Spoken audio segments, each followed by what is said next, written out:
You better thank your lucky stars. I know you don't listen to or look at Instagram very much, but one of my favorite things about that band that we start the show with every day is there are always posts of those boys when they were boys, but they were already Green Day and they were playing like high school talent shows and stuff. Oh, that's so It's awesome. so funny. And he's already like Billy Joe, is making those weird faces and doing it. He's so fun to watch. He was himself already. Yeah. I am who I am. Yeah, I love it. I am what I am, and that's all what I am. Good morning, everyone. Good morning. Merry Christmas. Yes, almost. Yay! 2 weeks from today, it's Christmas Eve. I posted my tree yesterday as I was realizing, it's okay. I didn't even take a picture of my tree. I can say Merry Christmas now, right? I don't have it.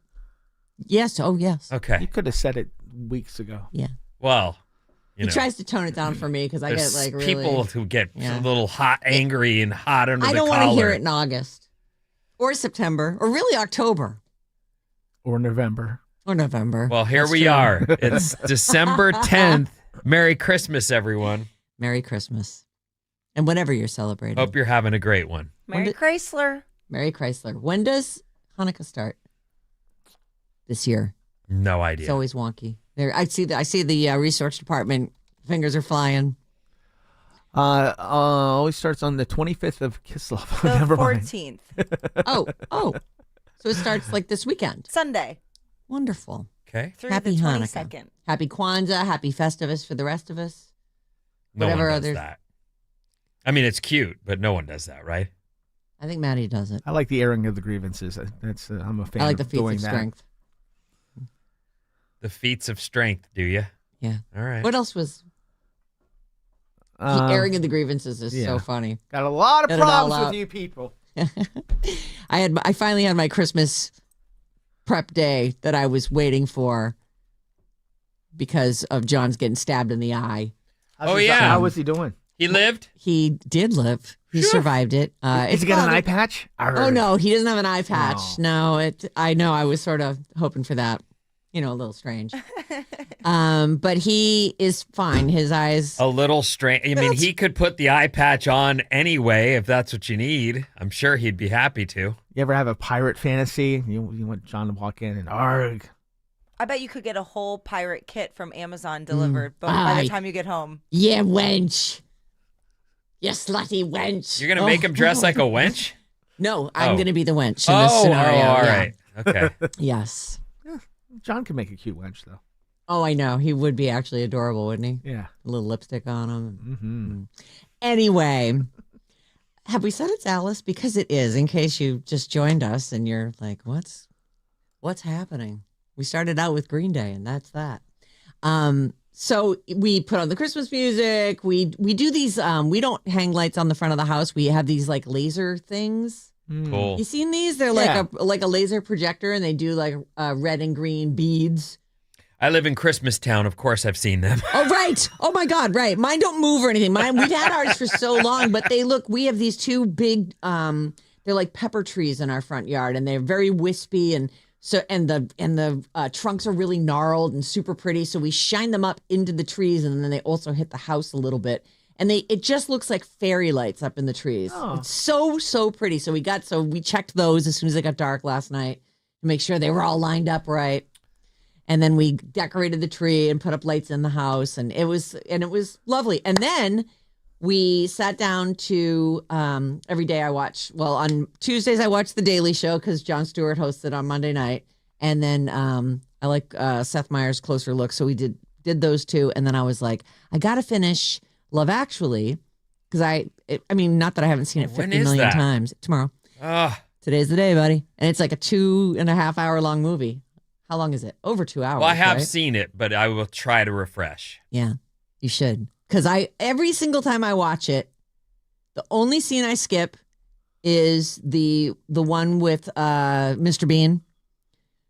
Where he's doing flipping. Yeah, why? Because I've seen the movie 500 times, and I just get so like antsy because Snape is totally worried that anybody else, that his wife is going to come over while he's getting this gift. I hate that whole thread. It's such a bummer. But It's also like Mr. Bean, like he's buying a gift, like maybe he's shopping with the person that he doesn't want. You know, right, it's like he's hurry being up. unreasonable. Could we be quite quick about it?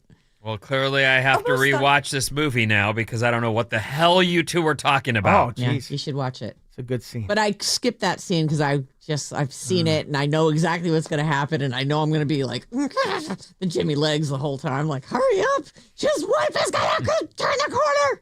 There's one storyline that I get madder about every year, and I'll save it for Thursday. Oh yeah. but, Let's talk about it I'm tomorrow. just like, that's not cool. I was 75% of the way through the movie last night, and I was like, this is going to be hard to talk about. There's a lot going on. Yeah.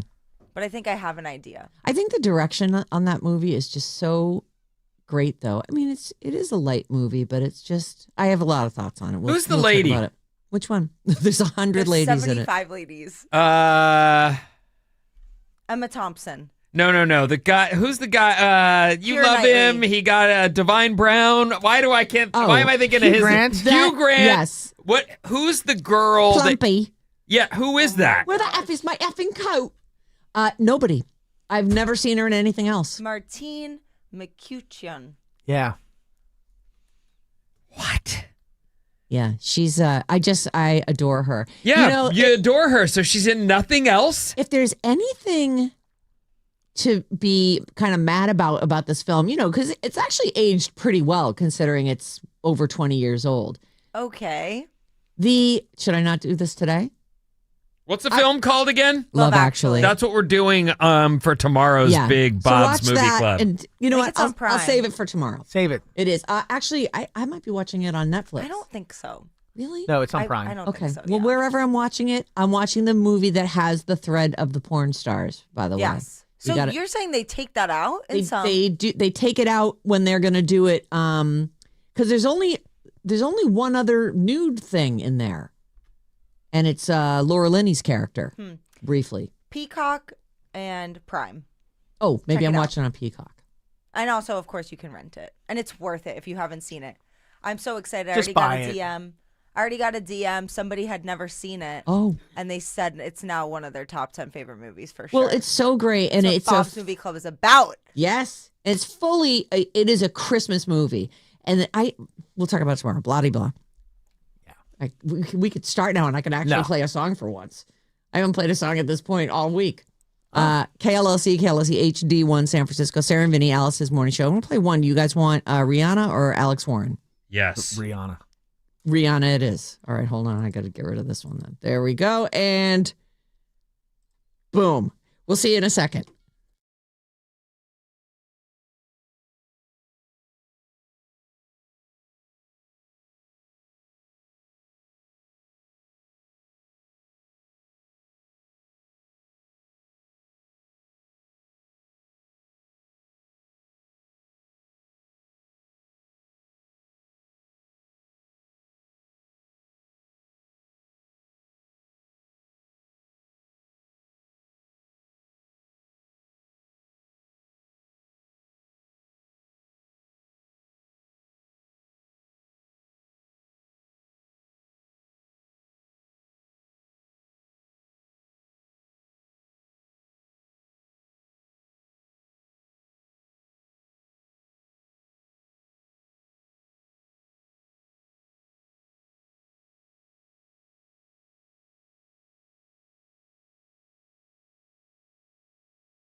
Alice 97.3, Sarah and Vinnie, Alice's morning show. It's hump day.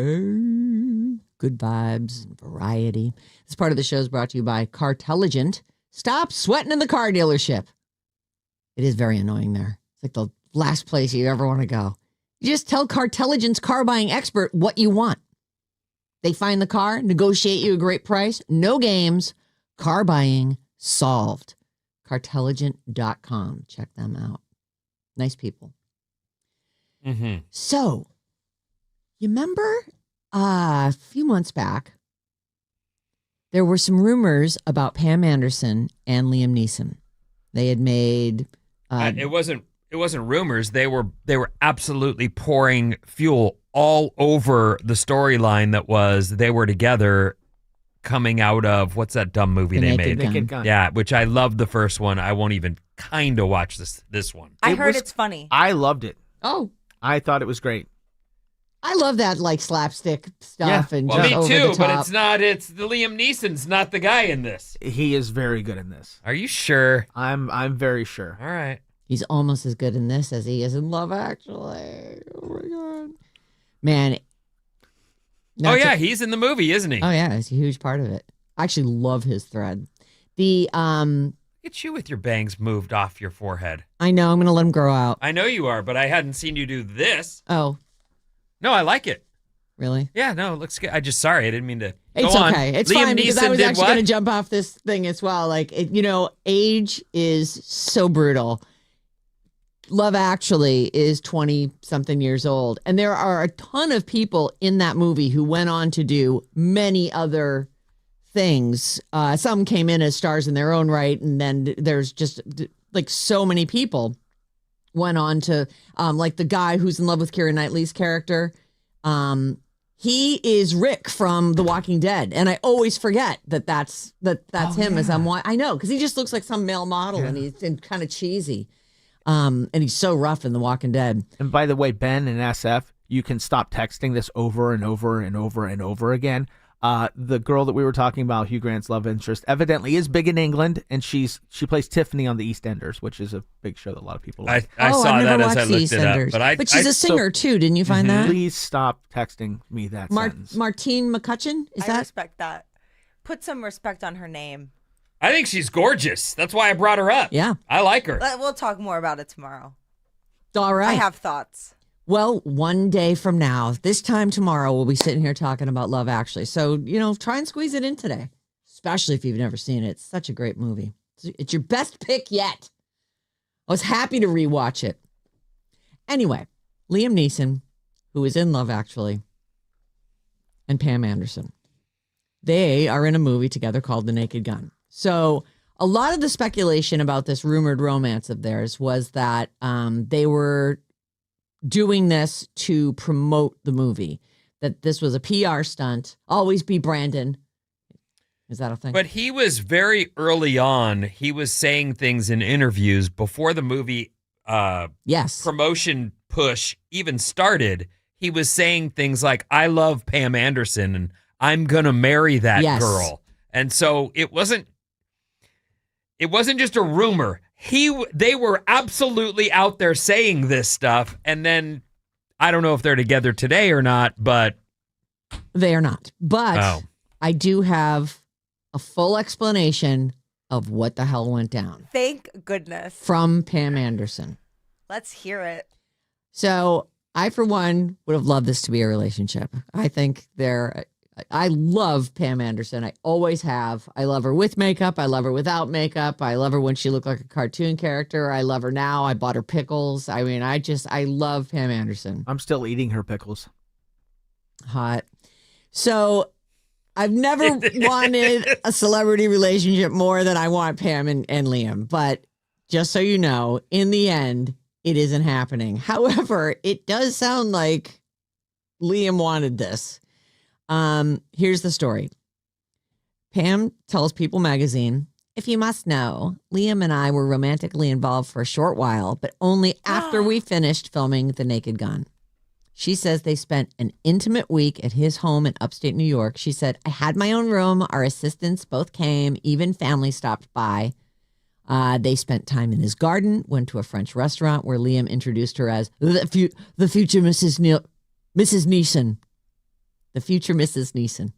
And Pam even watched him chase a bear away from the breakfast window in his bathrobe.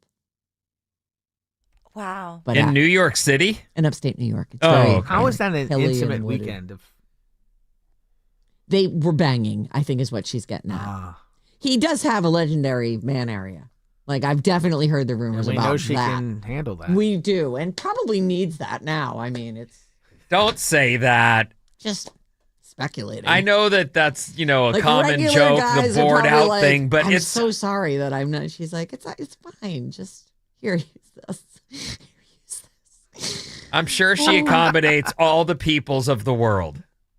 That didn't come out right. What I mean is there's not, Don't say that about Pam. I don't know what to say. It just doesn't, Because whatever. you know I'm right. Okay, so after that magical week, they went their separate ways to work on other films. When they did reconnect, when it was time to promote The Naked Gun, it's not really clear if they did it again just for old time's sake. Pam says, we were having fun. I was laughing when people thought, oh, that's a publicity stunt. I'm like, a publicity stunt? This is real. We have real feelings. I adore Liam, but we're better friends. In full honesty, I'm sure we'll always be in each other's lives. Okay, so he was in love with her. She was like, I'll give you the time of day, but he didn't. She wasn't feeling it. I don't That's what blame I'm him for reading. wanting to partner up with someone who wasn't complaining about it. If you look at her track record, Yeah. she, and I don't know all of her people in her whole life, but she does seem drawn to trouble Yeah. way more Yes. than, so I bet he came off Earnest and loving and boring and stupid. Mm, Mm-hmm. I don't know about And- stupid, but Well, I'm just saying, like the old guy, like, traditional, like, right. but How old is he? She's I think she's like a year younger than I am, so she's probably 57. he's or in his 58. 70s. Yeah.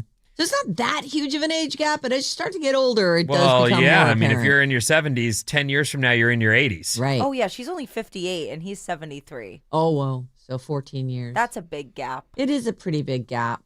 At that point in their lives. Right. Because at that point, as she's getting into her 60s and he's getting into his 80s, It's a lot.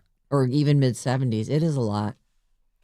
So I'm like your nursemaid. But now. so even though he seemed earnest or whatever, if you remember the early stories, like Tommy was obsessed with Pam from Go, but he was also the guy from Motley Crue. yeah. The skinny leather pant wearing, Yeah, he's rock not. star. He does. Although I find him interesting, and I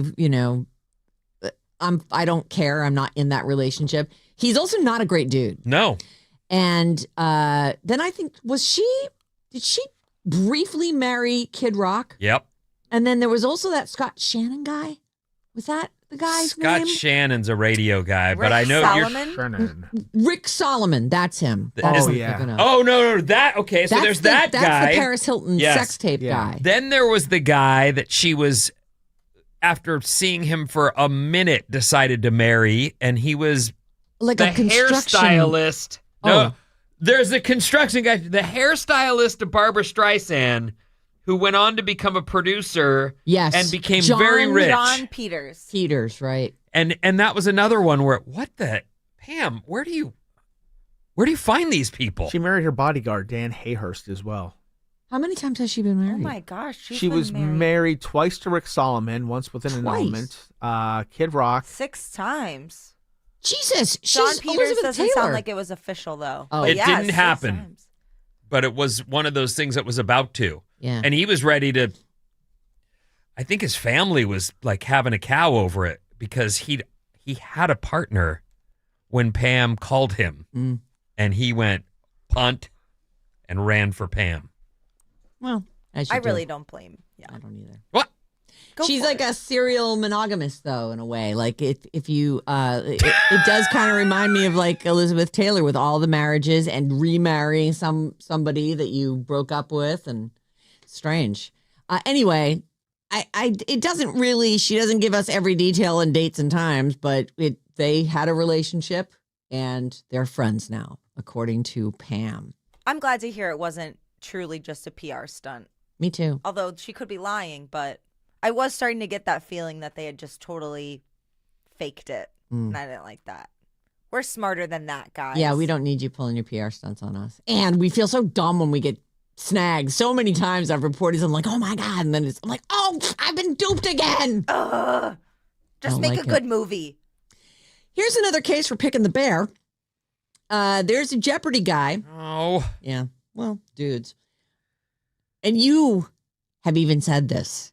Anywhere there's a naked lady, there's a guy trying to look at her. That's just fact. It's not even. How about this, guys? Control yourself. Don't. How about don't put a camera in some chick's bathroom? How about don't stand in the bushes touching yourself while you're looking in a window? Ah! No, Dudes. What? Nothing. What did you just say? What did he say? I missed it. No, I just said I'll stop doing that. Okay. Oh, You've never put a camera in a bathroom. he's talking about standing in a hedge. Staying in the hedge. Might have done that before. Have you? When I was younger. Take the bear. Wait. You mean like you're walking by a window and you see something inside it and you go, I'm just going to stand here? Yeah.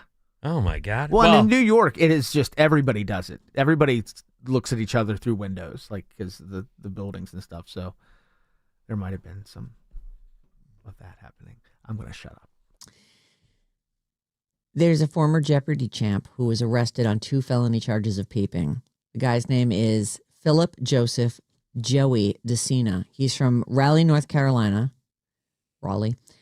He was busted for installing a camera in someone's bathroom without their knowledge. I don't have details on the victim, and that's the way it should be. DeCina is a 42-year-old development engineer who walked away with about $44,000 over 2 wins in November of 2024. So it's been a while. He returned in January of this year for the Champions Wildcard Tournament. He didn't move past the semifinals. He posted a $5,000 bond and will appear in court today for putting a camera in some lady's bathroom. Is it? I don't understand. So he went into her house? Must have had access. Like a friend of his, maybe? I don't know. They don't say really anything about the victim, just that he's been arrested for it. Don't do it. Control yourself. I know it's a lot to ask. I feel like there's websites where you could watch stuff that looks like that. You know what I mean? Yes, sure try to people make that satisfy kind of yourself stuff. with that kind of thing.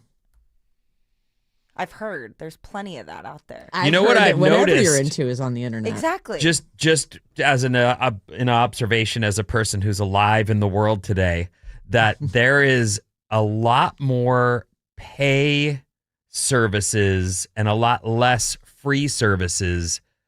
There's like a shift. You know how it seemed like, oh my gosh, the internet is filled with Free porn. and it seems like it's shifting now to a more of a pay platform. Yep. And you get the blurry stuff for free, which good for them. I mean, the people who are doing this work don't get long careers. No. And I'm sure they'd love to see Profits. actual money for Sure. their services. I got a site for you. I'll let you know on the break. What's that? I got a site for you. I'll let you Oh, know.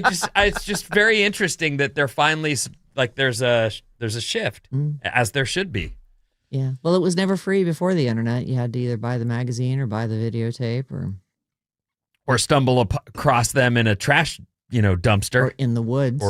Where every boy finds a stack, or behind the Safeway dumpster. Got my stash here.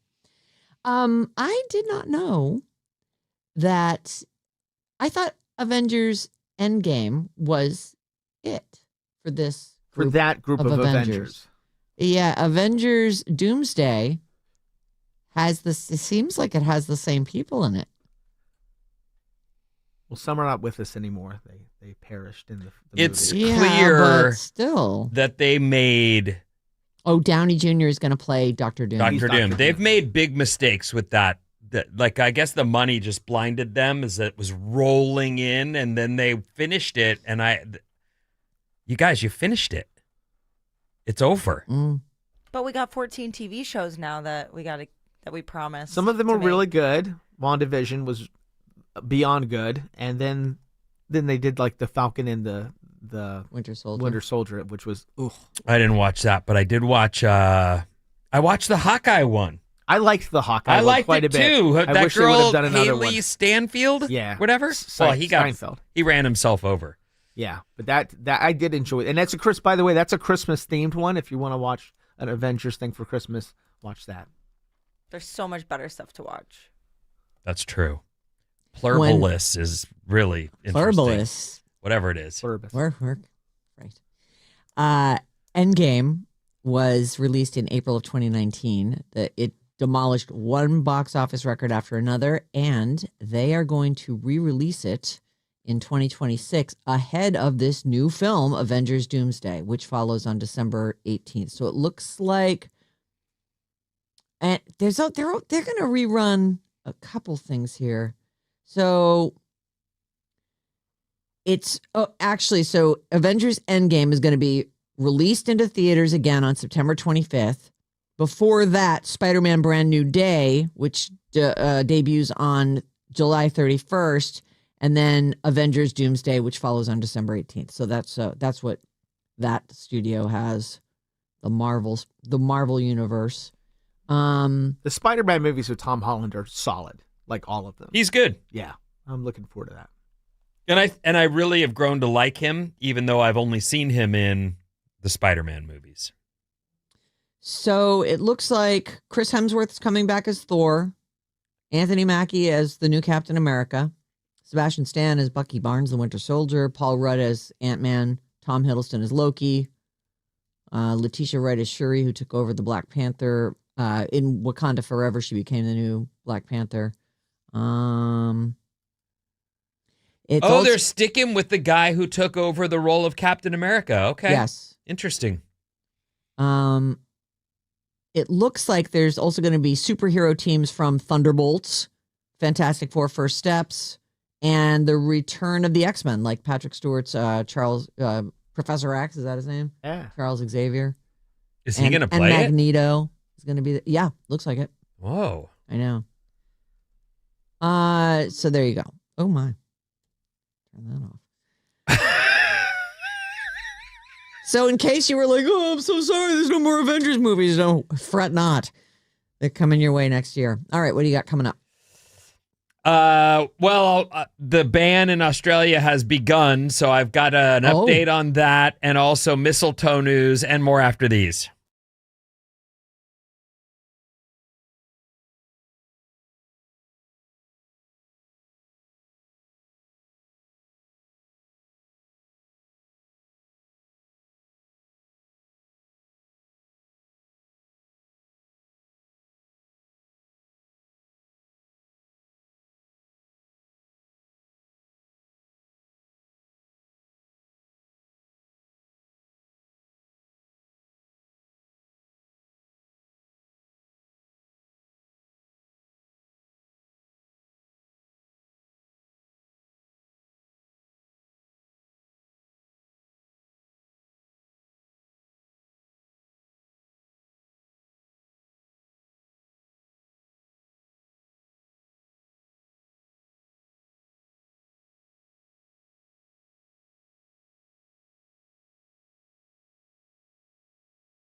Oh, you don't.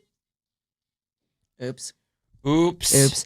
Alice 97.3, Sarah Vinnie, Alice's morning show. Bad Advice is back. Friday mornings, 7 o'clock in the morning. If you've got a problem, I think we got that. We could solve that for you. We've got a guess. Yeah, we have a solid guess. We'll sit and debate it. We turn your problem upside down, shake it out. What's falling out of there? badadvice973@gmail.com. Give us all the details. And then Friday morning, listen and see if we solve your problem. What's up, everyone? This Alice Report is brought to you by Fremont Bank. Now more than ever, access to nourishing food is critical. Fremont Bank Foundation is stepping up, supporting over 30 Bay Area organizations with grants for meals, food drives, and grocery gift cards. It's just one way they give back to our neighbors. Explore fremontbank.com/giving today. All right, here's what's happening. Morning clouds. It's still pitch black out. Yeah, it is dark o'clock right now. Yeah. So. Morning clouds, mostly sunny later. Mid-60s is your high. It's still been chilly in some places, but last night at my house, it was super warm.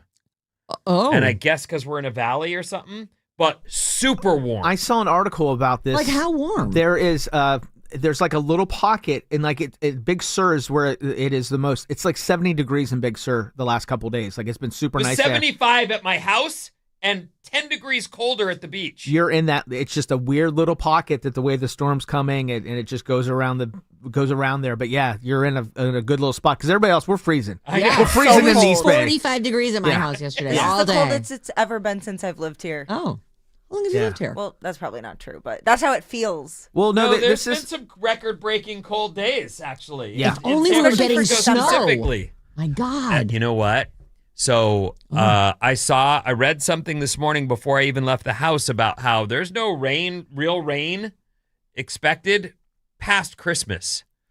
We have a little bit of rain expected here locally next week, but it's not going to dump snow like we really want / need.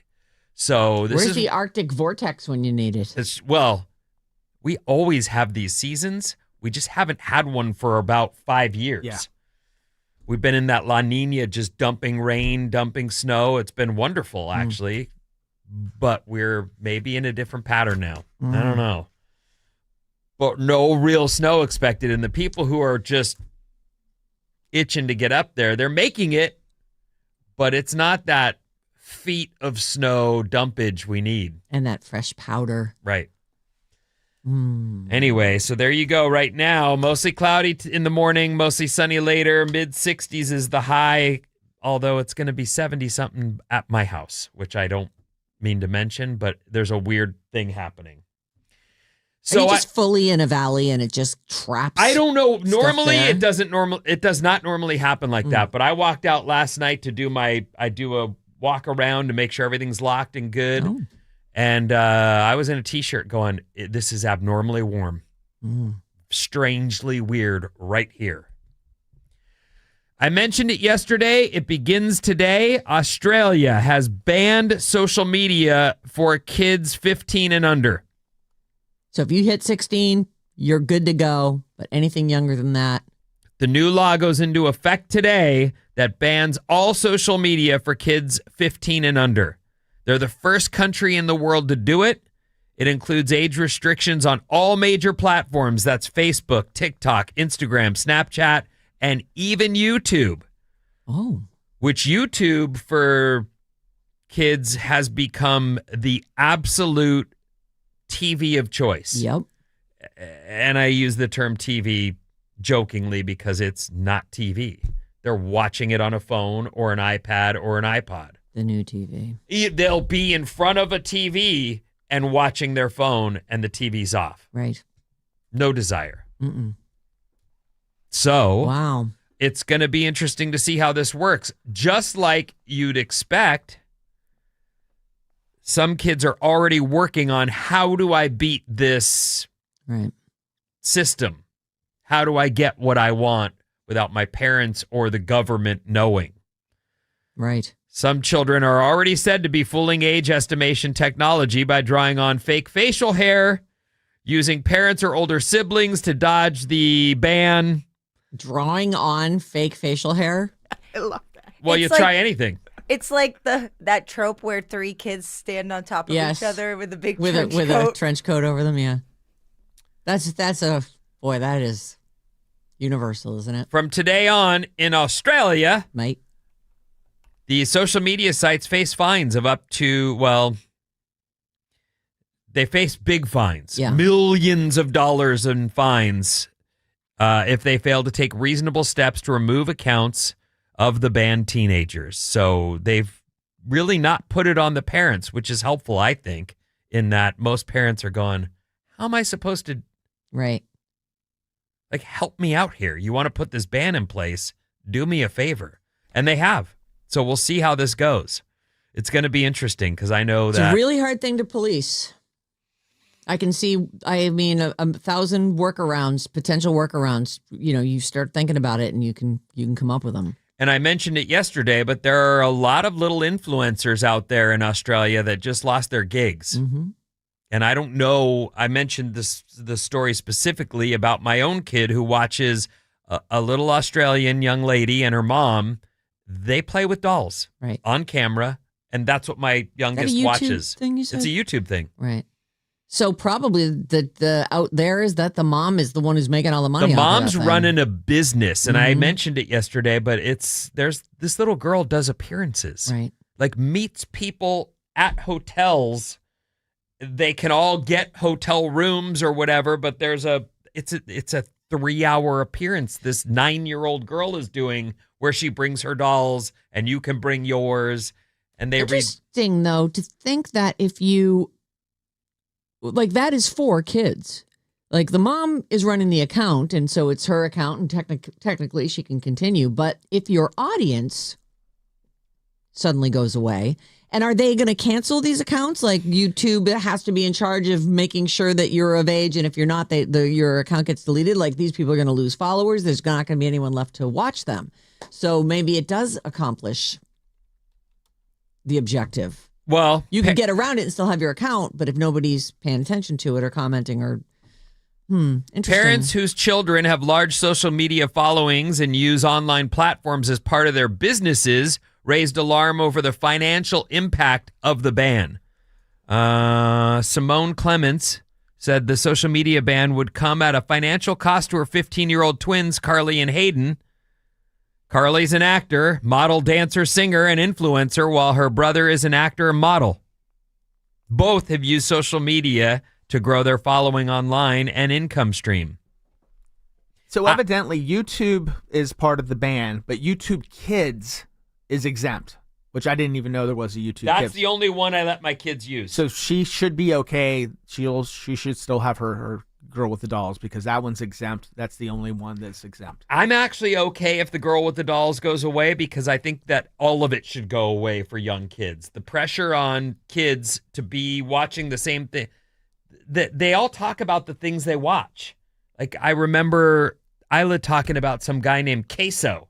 You heard of Queso? No. Like the dip? It's like the dip, but he's a dude who plays video games and All the kids are watching All the him. kids so know all him. the other kids start watching him. And so then it becomes that's who they're talking about, sort of as group, and it's how do you stop that? But I mean they watched TV before. I talked about Hannah Montana. I think Yeah. the difference for most parents, and this is just my opinion, is that you expect some kind of quality control over a TV channel and what they're putting out into the world. Right. And I don't know Queso Right. from anybody. So Queso could Might be using language that you don't like or have ideas that talking you about don't like. racism Right. or being racist or doing things that I'd be like, that's not approved. I don't know this dude. Right. Now, you expect if someone's going to be making their living, but again, Queso could have crawled out of a hole in Nazi Germany, Sure. for all I know, Wherever. and could be We don't know. putting subliminal. I'm not saying he is. I'm just saying I don't know that guy. Right. So anyway, this is happening now in Australia. Again, the ban on social media begins today. So we'll keep you up on how this goes. The social media companies are the ones expected to uphold the ban and keep the kids off. And of course, I laughed because the story was about how kids are now trying to beat this, which is I tried to buy cigarettes. No, kids are trying to beat it. And tried to buy booze before I was allowed. That's what you do. Yep. So, good luck, kids, getting past the Police, ban. right? The And this internet is, police. again, only in Australia, so your kids aren't going to face it. Yeah, we'll see how it goes there. Although, we're doomed. We're not doomed. Okay. Life is good. Yeah. Oh, I agree with that. We're not doomed. Okay. Great. If I did this, tell me. I just, Okay. it's mistletoe news. Oh, A study found the act of kissing probably dates, I did do this, didn't I? I don't know. Dates back 20 million years or more, long before humans were around. Lots of other animals do it too, not just us. Oh.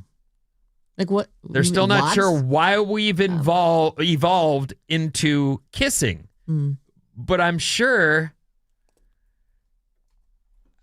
Well, maybe I'm not sure. It feels like a biological need, doesn't it? Mm-hmm. Haven't you ever been close to someone where your faces are close and you're just like, It's almost like this magnets. we have to Yeah. do this? Could be cultural though, because I think one time you did a similar fact, but it was about how there are some cultures that don't kiss. At all. And they're like, why would anyone do that? Oh, good point. Mm. I wasn't even thinking of that. And then Maddie said they probably just Eskimo kiss or butterfly kiss. Yeah. Oh, butterfly. yeah. A little burp. I do remember. I don't know. It feels like a need to me. It's like when I meet someone, I feel this, like I need to shake their hand, but certainly that's not innate. Yeah. And kissing is like it's a pretty intimate thing. Like it's weird to think that animals other than humans do that too. I mean, are we talking about monkeys? Like all the monkeys kiss, or Puppy dogs kiss. horses will rub noses? Oh, that's so cute.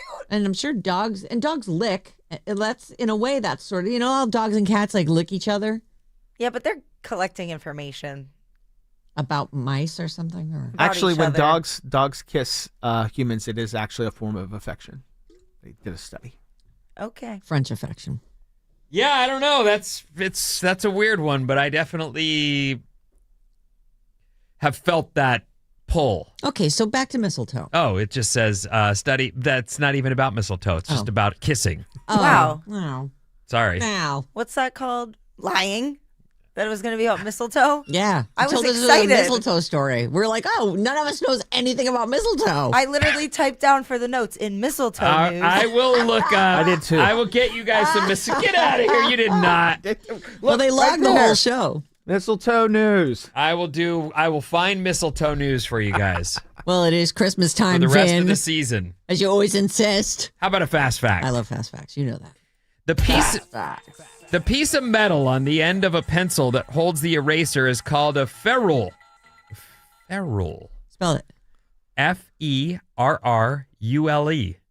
A ferrule. It's a ferrule. Let's go for That's how I will I like say ferrule. that from now on. It's a ferrule. It's a ferrule. So does the company that makes those have some billionaires? It's also the metal piece that holds the bristles of a brush to its handle. Oh, that's called the ferrule. It's a ferrule. Ferrule. I'm a Giuseppe Ferruli. I invented it. I'm a billionaire now. Yeah, honestly, most billionaires that you know make boxes or make tiny plastic objects that everyone uses in their everyday life. And Oppenheimer yes, is the highest grossing movie that never hit number one. It made $330 million at the box office in 2023, but peaked at 2. oh, Remember Barbenheimer? Mm-hmm. they That's were why up against Barbie the whole time. That's so funny. Barbie kept beating it, even though it was doing well. But for a movie that never hit number one, that's the most that the movie ever grossed. Mhm. Over half of the edits on Wikipedia are made by less than 1% of its users. Yeah, I've never edited it, and I pay money for Wiki. And I give them one their little 41-year-old man named Stephen Pruitt is responsible for creating 33,000 articles and making more than 6 million edits. In fact, he's made at least one edit Wow. to 1/3 of all the articles. And they don't make money doing that either. It's a passion. Yeah. And that's why I use Wiki all the time. So they're always hitting me up. And once you give them $1 once, now they're always hitting you up. I'm like, you know what? I use it. I'm gonna throw them $1 or $10 or whatever I'm I paying use them. a maps system called Waze. Yeah. And I keep it on whenever I'm driving. Yes. My car it's on.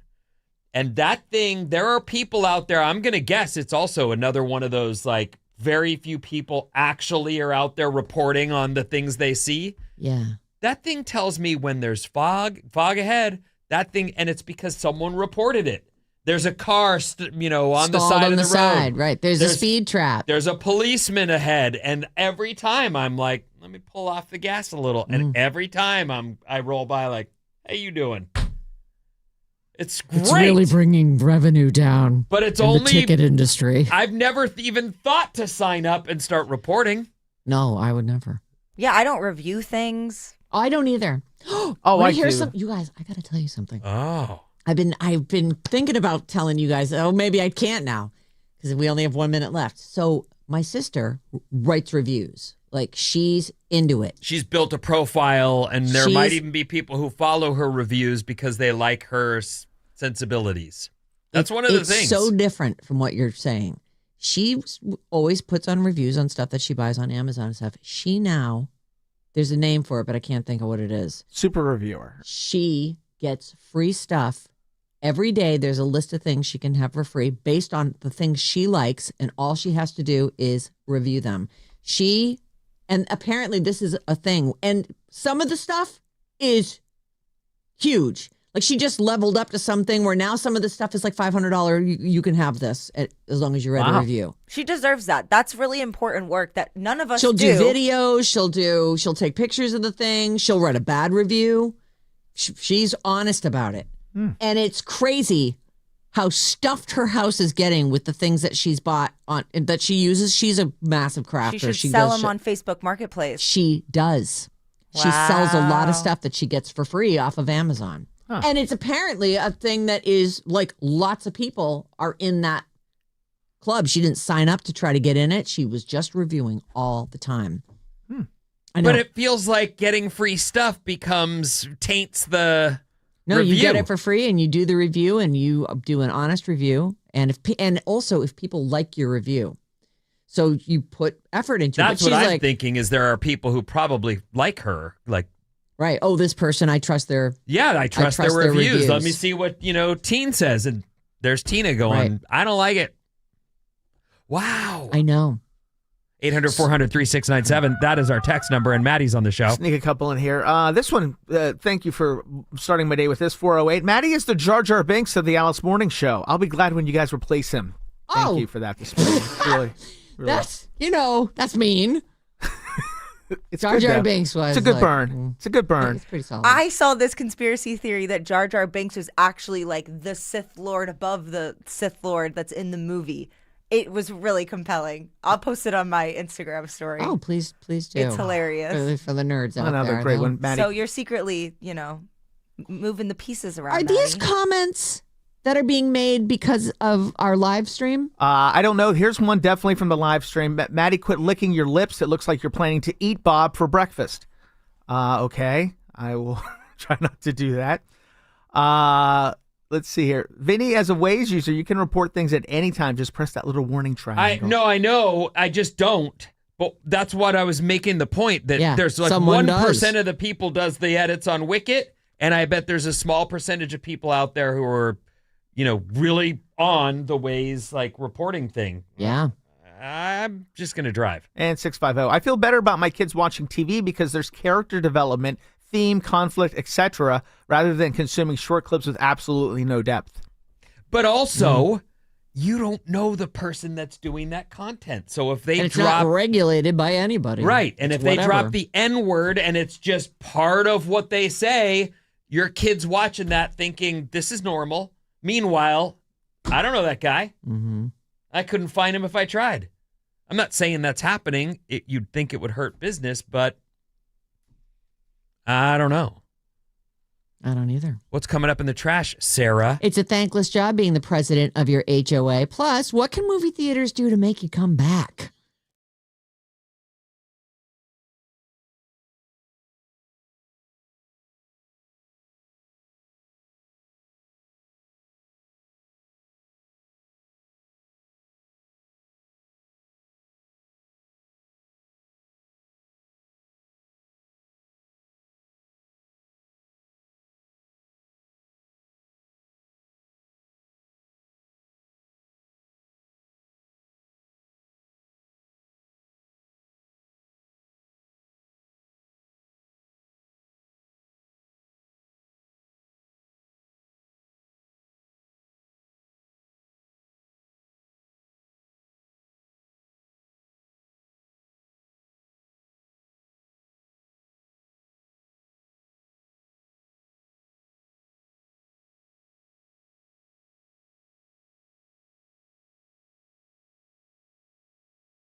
I guess so.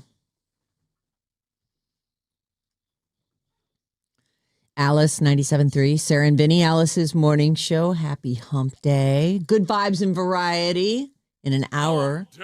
Yep, hump day. In an hour, we'll be playing Bridge the Gap, where the 30-year-olds battle the 60-year-olds. And the damn 30-year-olds are winning. Sarah Kay is back to retain her title, fight for her title against Matt Nahegan from 95.7 The Game.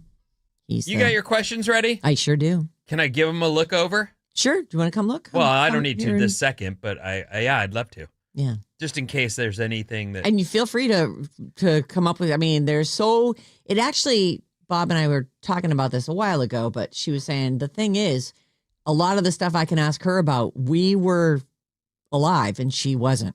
So I have a lot to draw from between music and TV and just the way the world was. And for her, while we might have missed out on some of those shows or music or what have you, it's a little bit more difficult because I have kids her age.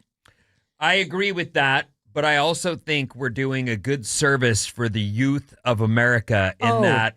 We're so great. We are. We're really good. Hold on. Pat, you good. I would have if I was closer, I'd pat you on the back. Here's why. There's a bunch of stuff happening with young people today that includes, I don't know anything about history and why would I care? And I don't think that's the way to go through life. Like there are people who would say something. I'll give you a really popular example. Okay. I never saw Michael Jordan play. He's not that great. I don't know that guy's deal. Who cares? That happened way before I was alive. Yes, but you should know who he is. If you care anything at all about basketball, he's the very best player of all times. Like there's that. I mean, Larry Bird was pretty great too. So Larry Bird's another perfect example of just because it happened before you were born doesn't mean you shouldn't know about it. It is funny though how we are, especially with something like sports, we're paying attention to the teams of today. Like my dad used to wax, about the old, he had names for different lines of guys in Bruins in hockey or on a football field.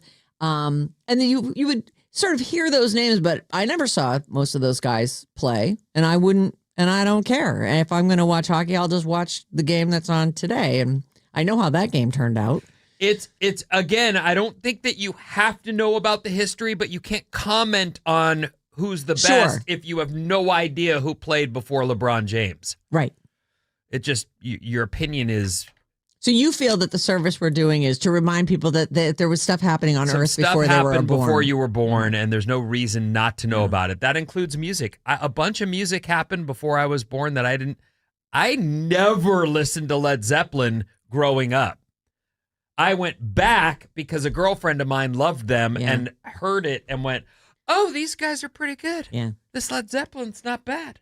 I grew up on my dad's 45s. He had cases and cases of them, so I feel like I know a ton of oldies. And I've made it a point Really to oldies. teach my kids about music and play all kinds of different stuff when I pick them up. I play them Pavement, which is an alternative band. I'll play them Metallica. I'll also play them the Go-Go's, or just so they have some reference point about music.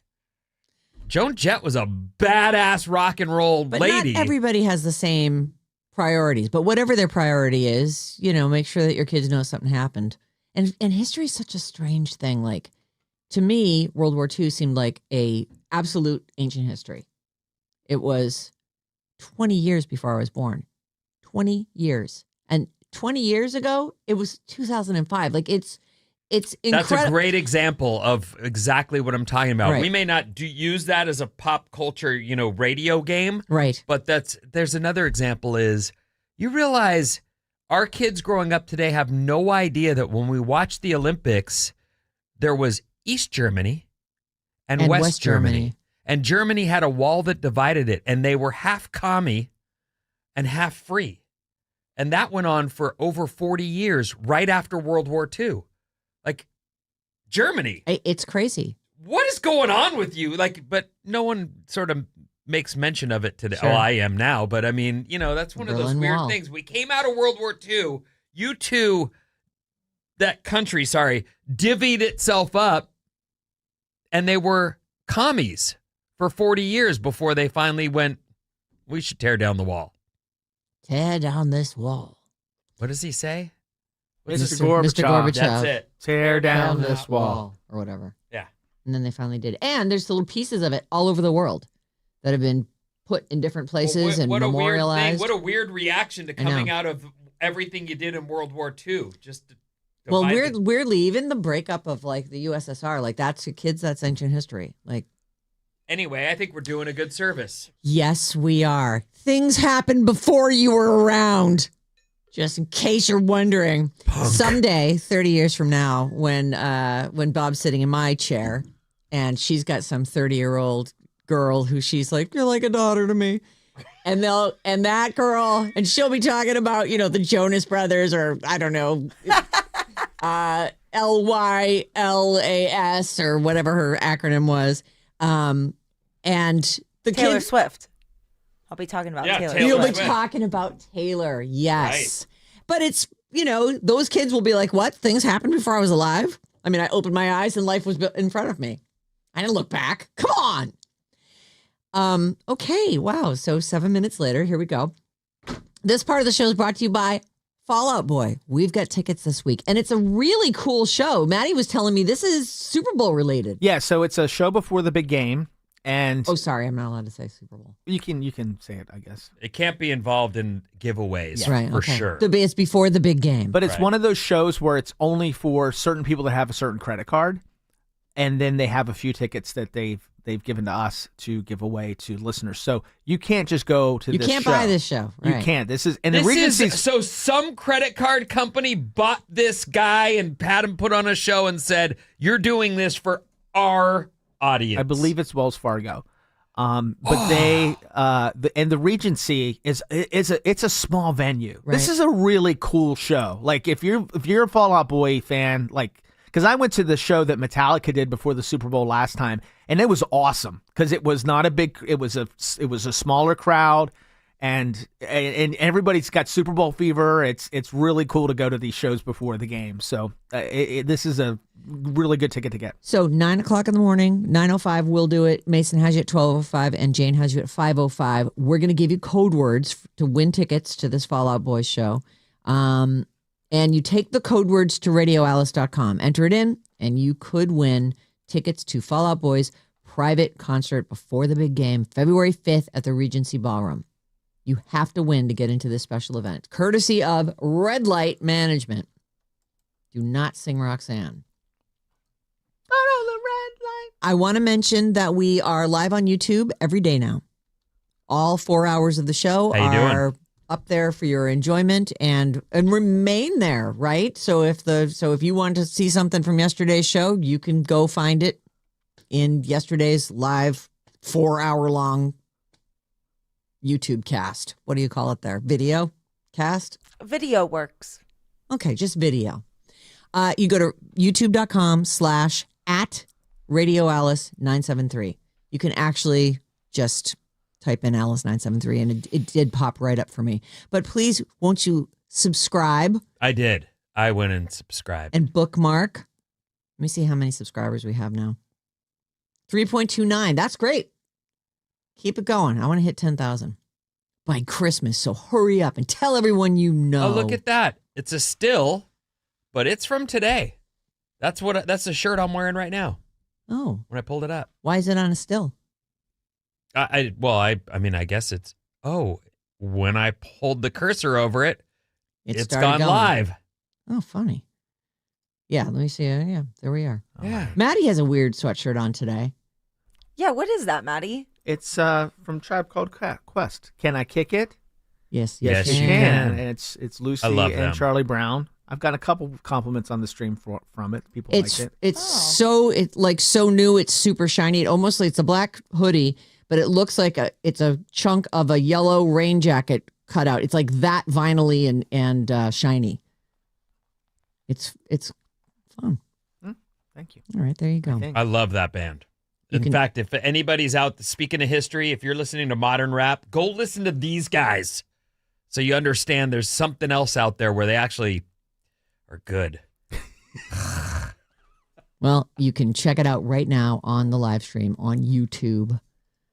We'd love to have you joining us. Mom, you haven't texted me about what you think of the thing. I'm really of the live feed. Maybe she doesn't listen as much as you thought she did. Or maybe she's holding back you should dye your hair and cut your bangs. You look so old. It does sound like your mom. I am old. I know. Keep holding that stuff back if that's what you're thinking. Yeah, no, she doesn't hold anything back. But usually she's, I don't know, she can't see as well as she used to. Good morning, Mom. Love you. Say hi to Dad. All right, here we go. Vinnie, as you have said in the past, you've been a part of a couple of HOAs. Mm-hmm. Do you currently hold an office? I don't. Any of your But HOAs? I at one point was on the HOA for, I want to say, 5 years. And they cycled me through all the positions. I didn't even know when I became president. I was president at one goodness. point. And I went, I am? What do I do? And you were in a pretty small HOA. How many units were you? 16. Oh, okay. Well, this one's even smaller than that. But my guess is it's a bunch of rich people because Mila Kunis is the president of it. And she went, I think this is like Good Morning America or one of those morning shows is what it looks like. Today Show. Oh, the Today Show. Here she is talking about being the president of the HOA. The head of the Homeowners Association, I want to thank all other homeowners, members of the Homeowners Association and the presidents for all their hard work because no one ever says thank you. All people do is complain. All I get is complaints all day long. No one ever goes, you know what? Thank you so much for anything, ever. Sometimes I text my friend. By the way, this must be a hell of a homeowners association because you're hot. You're very angry about. Are they complaining that much? Because recently I had to text my friend who lives in the neighborhood, and I was like, you need to reply to my email to be like, thank you so much, so that I can encourage other people to acknowledge my email. No one acknowledges emails, by the way. If you're watching and listening right now and you're part of Mila Kunis's the homeowners association, say thank you. 8 household HOA. It's only 8 houses. It's only 8 houses. It's only 8 houses, like but it's 100 houses. acres. As a head of Like, you know, each one of them is. It's just so funny to listen to someone like want to be thanked. Like, well, I don't know what she's doing. I do know there are people involved in HOAs, and they all they hear is crap. They just catch the crap. They never are. There's also people who lord the power over other homeowners in a way to that crush you want to move. Right. There are people out there right now, I'm sure, who are going, if I could get out of this situation, I would. Because homeowners associations can be like that. Mm-hmm. Eek. So her home HOA is 8 houses in Beverly Hills. Okay. And I don't know if they've divided the whole place up like that, but maybe she's behind some gated thing. Like, I can't imagine that she's on just like one of those, you know, how when you drive through Beverly Hills and there's like the main roads that go through there. And it just looks like a nice community. But then you start to go out into it and it's more spread out and much more grand. I don't doubt, and that's not the case at my place where there's just little apartments and they're from the 50s. So there's some upkeep we have to do. Yeah. I would bet you anything that her little HOA employs a full security team. Yep. There's probably a gate and a person working that gate. Yes. 24/7. Yes. Employed by them. So they probably carry some massive insurance, and I'll bet you that there's some landscaping involved for the fronts. So one of the things about HOAs is the person who keeps getting voted in is the person who keeps the fees down. That's the person who everyone wants. Right. It's only $200 to be in the HOA. They don't do much, but they keep the fee down. That's what people want. $200 is like the lowest HOA fee I've ever heard of in my entire life. I guarantee you their HOA is probably $2,000 or more a month, probably $10,000 if they're going to be employing people. Right. We're talking about 8 households who have all agreed to split the cost to have a 24/7 gate guard. Right. Like I'll bet their HOA is. So she probably is working. Yeah. There's probably payroll and everything. Yeah. Yes. Anyway, apparently it's a very thankless job. It is. No one ever thanks her. And she actually previously shared her HOA role earlier this month. Maybe she's new to it, and she's like, how come I'm not Miss Popularity anymore? Everyone's just either complaining about stuff. She says, I take the complaints. If you have a complaint about someone's trash or if you have a noise complaint, you complain to me. So there she is on the Today Show. Yeah, I love the guy goes, because you're hot. You seem really mad about this. She does look really. She does really actually look good. super hot. Yeah. So, congratulations to her on her hotness and on her new presidency. So movie theaters have suffered a lot. Attendance has been dropping for decades, according to this story. This is a story about a report for what they can do. Streaming, the pandemic, the cost of tickets and concessions. They say here, other factors. I'm sure there's a whole list. Well, cell phones, talking on phones while people are trying to watch. Sure. There's definitely an etiquette problem in a movie theater, for sure. Everybody has had a bad experience in a movie theater. For me, the worst things for me were like when I would take my kids to movies and there would be a group of kids that would sit right behind you and your chair would be getting kicked the whole time. And I just felt like, why am I doing this? Why would I bother? I like going to movies in the middle of the day when there's nobody else there. And although I've had things where somebody sits really close to me, I'm like, it's only two of us. Find another row. Please don't sit right behind me. I've got to move. I'm like, no. Well, I feel that. I think we all feel that. Have you ever been just driving down a sort of a lone road and someone's right on your ass road. And you're like, yeah, there's no one in front of me and there's only one person behind me and this person's on my ass. It's a pod person. I'm pulling over. They're trying to start a new pod, Vin. I do it on the beach roads all the time. Really? Where I just go, I'll just get them here, pass. What are you doing? Right. I'm doing the speed limit. I know there's cops out here. Right. I'm not going to, push it. John likes those people to pass him so they run interference. Yeah. He's like, oh, you want to go fast? Great. Go get the ticket for me. I me. can go a little bit faster and you can pick up the ticket. Mm-hmm. So there's a company called Bain and Company, and they did a report for the movie theater industry saying more than ever, cinema must reframe itself as a premium experience, not mere content. Seeing a movie in a theater is an event, a destination, an experience that's far more affordable than a ticket to a Taylor Swift concert.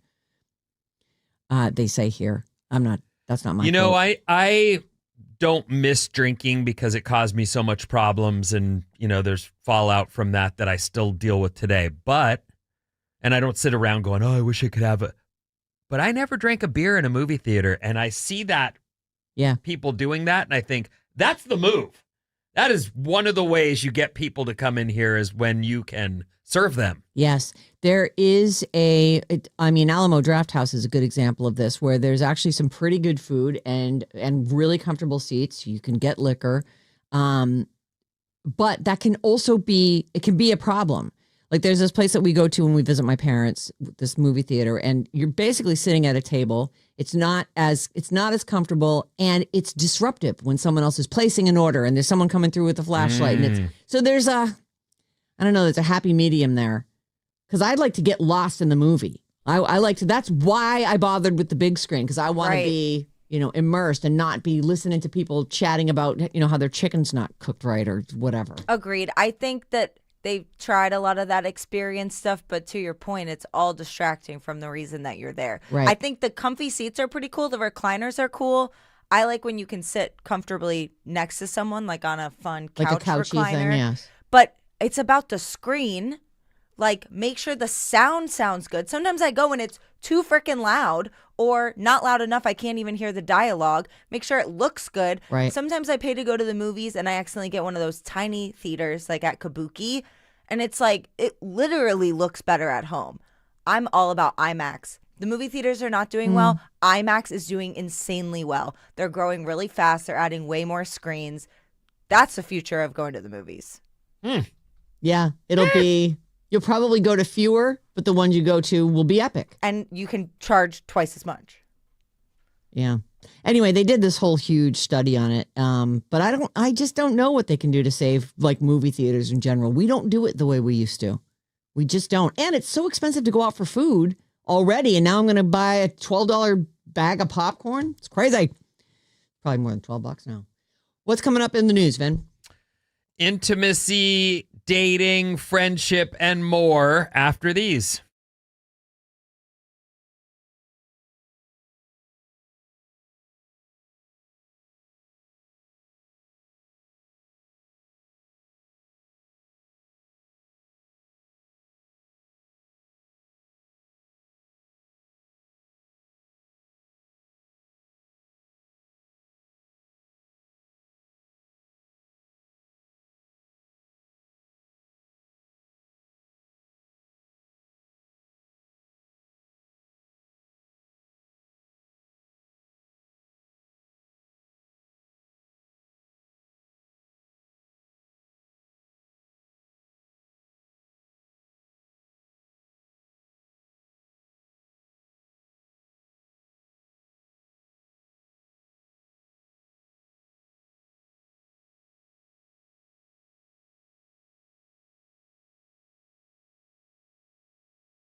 Ophelia. Alice 97.3. Sarah Vinnie, Alice's morning show. You can watch us live. We're having a dance party in here. Stream video of the morning show on our YouTube channel. Go to youtube.com/@Radio Alice 973. And make sure you subscribe. Make us a bookmark. Have us on in the background. You can flip over when the dance party starts. I mean, who doesn't want to watch old people dancing? Oh, you have your hand up, Vinny? I don't want to see that. Well, I mean, to each his own. Some people might like that. All right, watch us live. Stream our video every day. We're live on YouTube. What's up, everyone? This Alice Report is brought to you by Jumpstart MD. Yes, you can lose weight during the holidays with Jumpstart MD. Start for just $25 when you mention radio. Call 855-JUMPSTART or visit jumpstartmd.com. All right, we're finally seeing some blue skies over our heads here in downtown San Francisco. So Yeah, it's looking pretty. we should see mostly sunny day and highs in the mid-60s. This first story, well, actually, I'll say today is National Lager Day. Lager Day, as Beer. in beer, Yeah. Lager. Lager. Lager. Lager. I say lager. It's a lager. That's sure. just a regular beer, right? I think so. Isn't Budweiser a lager? Yes. Yeah, that's they didn't have all this. There's all these different The things. now. first different beer that I can remember was Sierra Nevada, and they were putting out what, IPA or what? I Yeah. never had that though. I don't know. I love IPAs. You do? Mm-hmm. They're actually very dangerous. I'm just such a lightweight in my old age. Oh, you mean they're like They're strong. They're they're stronger. stronger. And actually, especially if you go to like craft beer places, like sometimes they're 8%, which doesn't sound like that much. But when a regular, like a Budweiser is probably like 4.5%. And they go down so smooth. Oh, God, I love them. well, National Lager Day, All right, everyone. Have a Lager lager Day it today. is. So this first story, it's kind of, there's a lot, and I'm not going to do all of it. I just Okay. am not. But a couple of the little pieces of this are interesting. This is called the Millennial Intimacy Report. Oh, yes. Tell me everything. I read a little bit of this. How dating, friendship, and emotional support are being rebuilt in the digital era. And I've mentioned this a couple times with nothing to back it up, but I believe a lot of people out there have on, whether it's on the phone texting or on WhatsApp or Snap, they have full-blown friendships or even relationships Yep. that are online only. Yep. And They've they never met these people they in real text life. 20, 50 times a day. I don't know, but I believe that's become the norm. Very normal. Yeah. That you're just busy with this and the whole thing takes place in there. And so this is from the 2,000 millennials were surveyed by dating.com. How old are millennials exactly? 30 to 45 years old. Okay. Right now. Over half, 55%, are open to long-distance relationships that never go offline. Mm. Over half of people don't need to see the person ever. That's actually, in a way, it's heartbreaking. Wait, but does that mean romantic relationship or just a relationship? Probably both. I believe if you're calling something a long-distance relationship, you're calling that Yeah, you're your right. partner, Yeah. your person, your Yeah, a relationship. girlfriend. I mean, a friendship is a relationship, but I do think when we say relationship, we mean of a sexual nature. I just want to make sure because that's an insane stat It is. for my people. Say the number again. 55% of millennials are open to long-distance relationships that may never go offline. Mm. There isn't a push. Like, I've definitely... They're satisfied with that. When I was dating before I got with Christina, there was no doubt that there were a bunch of things that I felt personally. One of them was, we can talk on Facebook or on text, but I'm meeting you within a week or two, or we're not. Or what's the point of this? Yeah, I'm not interested. Right. And that's kind of just how I felt about it. I can see now that there are a lot of people who aren't pushing that agenda. They're No, not saying, like, I want to sit next to you. We don't have to even talk, but I want to thigh to thigh. Yeah. I want to be next to you. I want to Kiss be you. in your presence. But it's not Put an even arm around you. It's not even. I mean, that's the easy part. Yes, of course, I want to kiss you and do you and all the stuff. But I'm saying I still want to be in your presence and know that we're comfortable together. Yeah. And that there isn't like, this is weird. Yeah, my time on the dating apps have been a lot of people, they just want to talk. They just want to chat and text. And it's like, I'm not into that. Like, I want to meet you. I don't want to text every day with somebody I don't know. So you have a similar mindset, which is this. I have an agenda. It's to meet you in person. Yeah, I mean, that's the whole point. I'm not here to find a new texting buddy. Like, I don't like texting pal. as it is. Right. Yeah, I don't want a pen pal. It's an old term, but it's so true in that you are just people who write letters, write notes to each other. Though, the video chat thing is, I mean, I feel like it's a surrogate for that person hanging out with you. Like a lot of people will get on their, FaceTime or whatever, and they are literally on it all. That phone is sitting on their desk. They're going about their days, both of them, and they chat occasionally, but it's like they're connected the whole day. But because it's virtual, like for us who didn't grow up with that, it just feels like less. I have a friend who does that. He is in a very long distance relationship. He just got married, but his wife still lives in London. Oh my God. God. They do that. Like They're just on together. You're hanging out with him and you don't even know she's there for a minute. You're like, oh, hi. Yeah. Just they don't even always say anything. They're just always on FaceTime together. Is that, I mean, I guess that, remember when long distance was a thing? Like when you would call long distance, like you were going to get charged for that. Big. Oh, but my now parents. And that's like even just outside of your state was long distance. If outside your state, like Different area code. Three towns down, and you From might 415 to 707. That's going to be a toll charge. call. Yep. Whoa. Yeah, and it's so now I think that the whole, I don't know. I mean, I FaceTime my mom all the time, or I'll FaceTime my sister, and I don't believe I'm getting charged for that in any way other than the monthly amount. Like I don't know that I'm chewing up data. I don't know. You're chewing up data, but you probably have unlimited data. Mm-hmm. I do. I think so you're I not paying do. extra And for I it. If think you're on if you're on Wi-Fi, totally good. Right. I mean, it's sort of crazy. It's unlocked this whole like Totally. people can just go to sleep with their partner on the pillow in phone form. Susan and I met over the summer while we were in college. We were interns. And so when we both went back to our schools and we FaceTimed a lot. And we fell in love with each other over FaceTime. Because, But you knew there was an attraction there physically. yeah, we had, obviously we'd spent a good amount of time in person together, but that's really where we got to know each other. Yeah. And it created such a unique foundation for our relationship because it was solely based on communication for so long and sharing with each other. So you really got to talking. know each other before it was just like, I'm crazy. I need to hear Yes. you at all times. And then it made it so exciting when we did get to see each other. Do you have a lot of phone sex? I'm not sure. I forget. You are such a cagey little minx. The Millennial Intimacy Report from dating.com, and we only touched on one of them so far, one of the key findings, which was over half of millennials are open to long-distance relationships that may never go offline. Another one, at about half, are open to parallel relationships that split emotional and physical needs.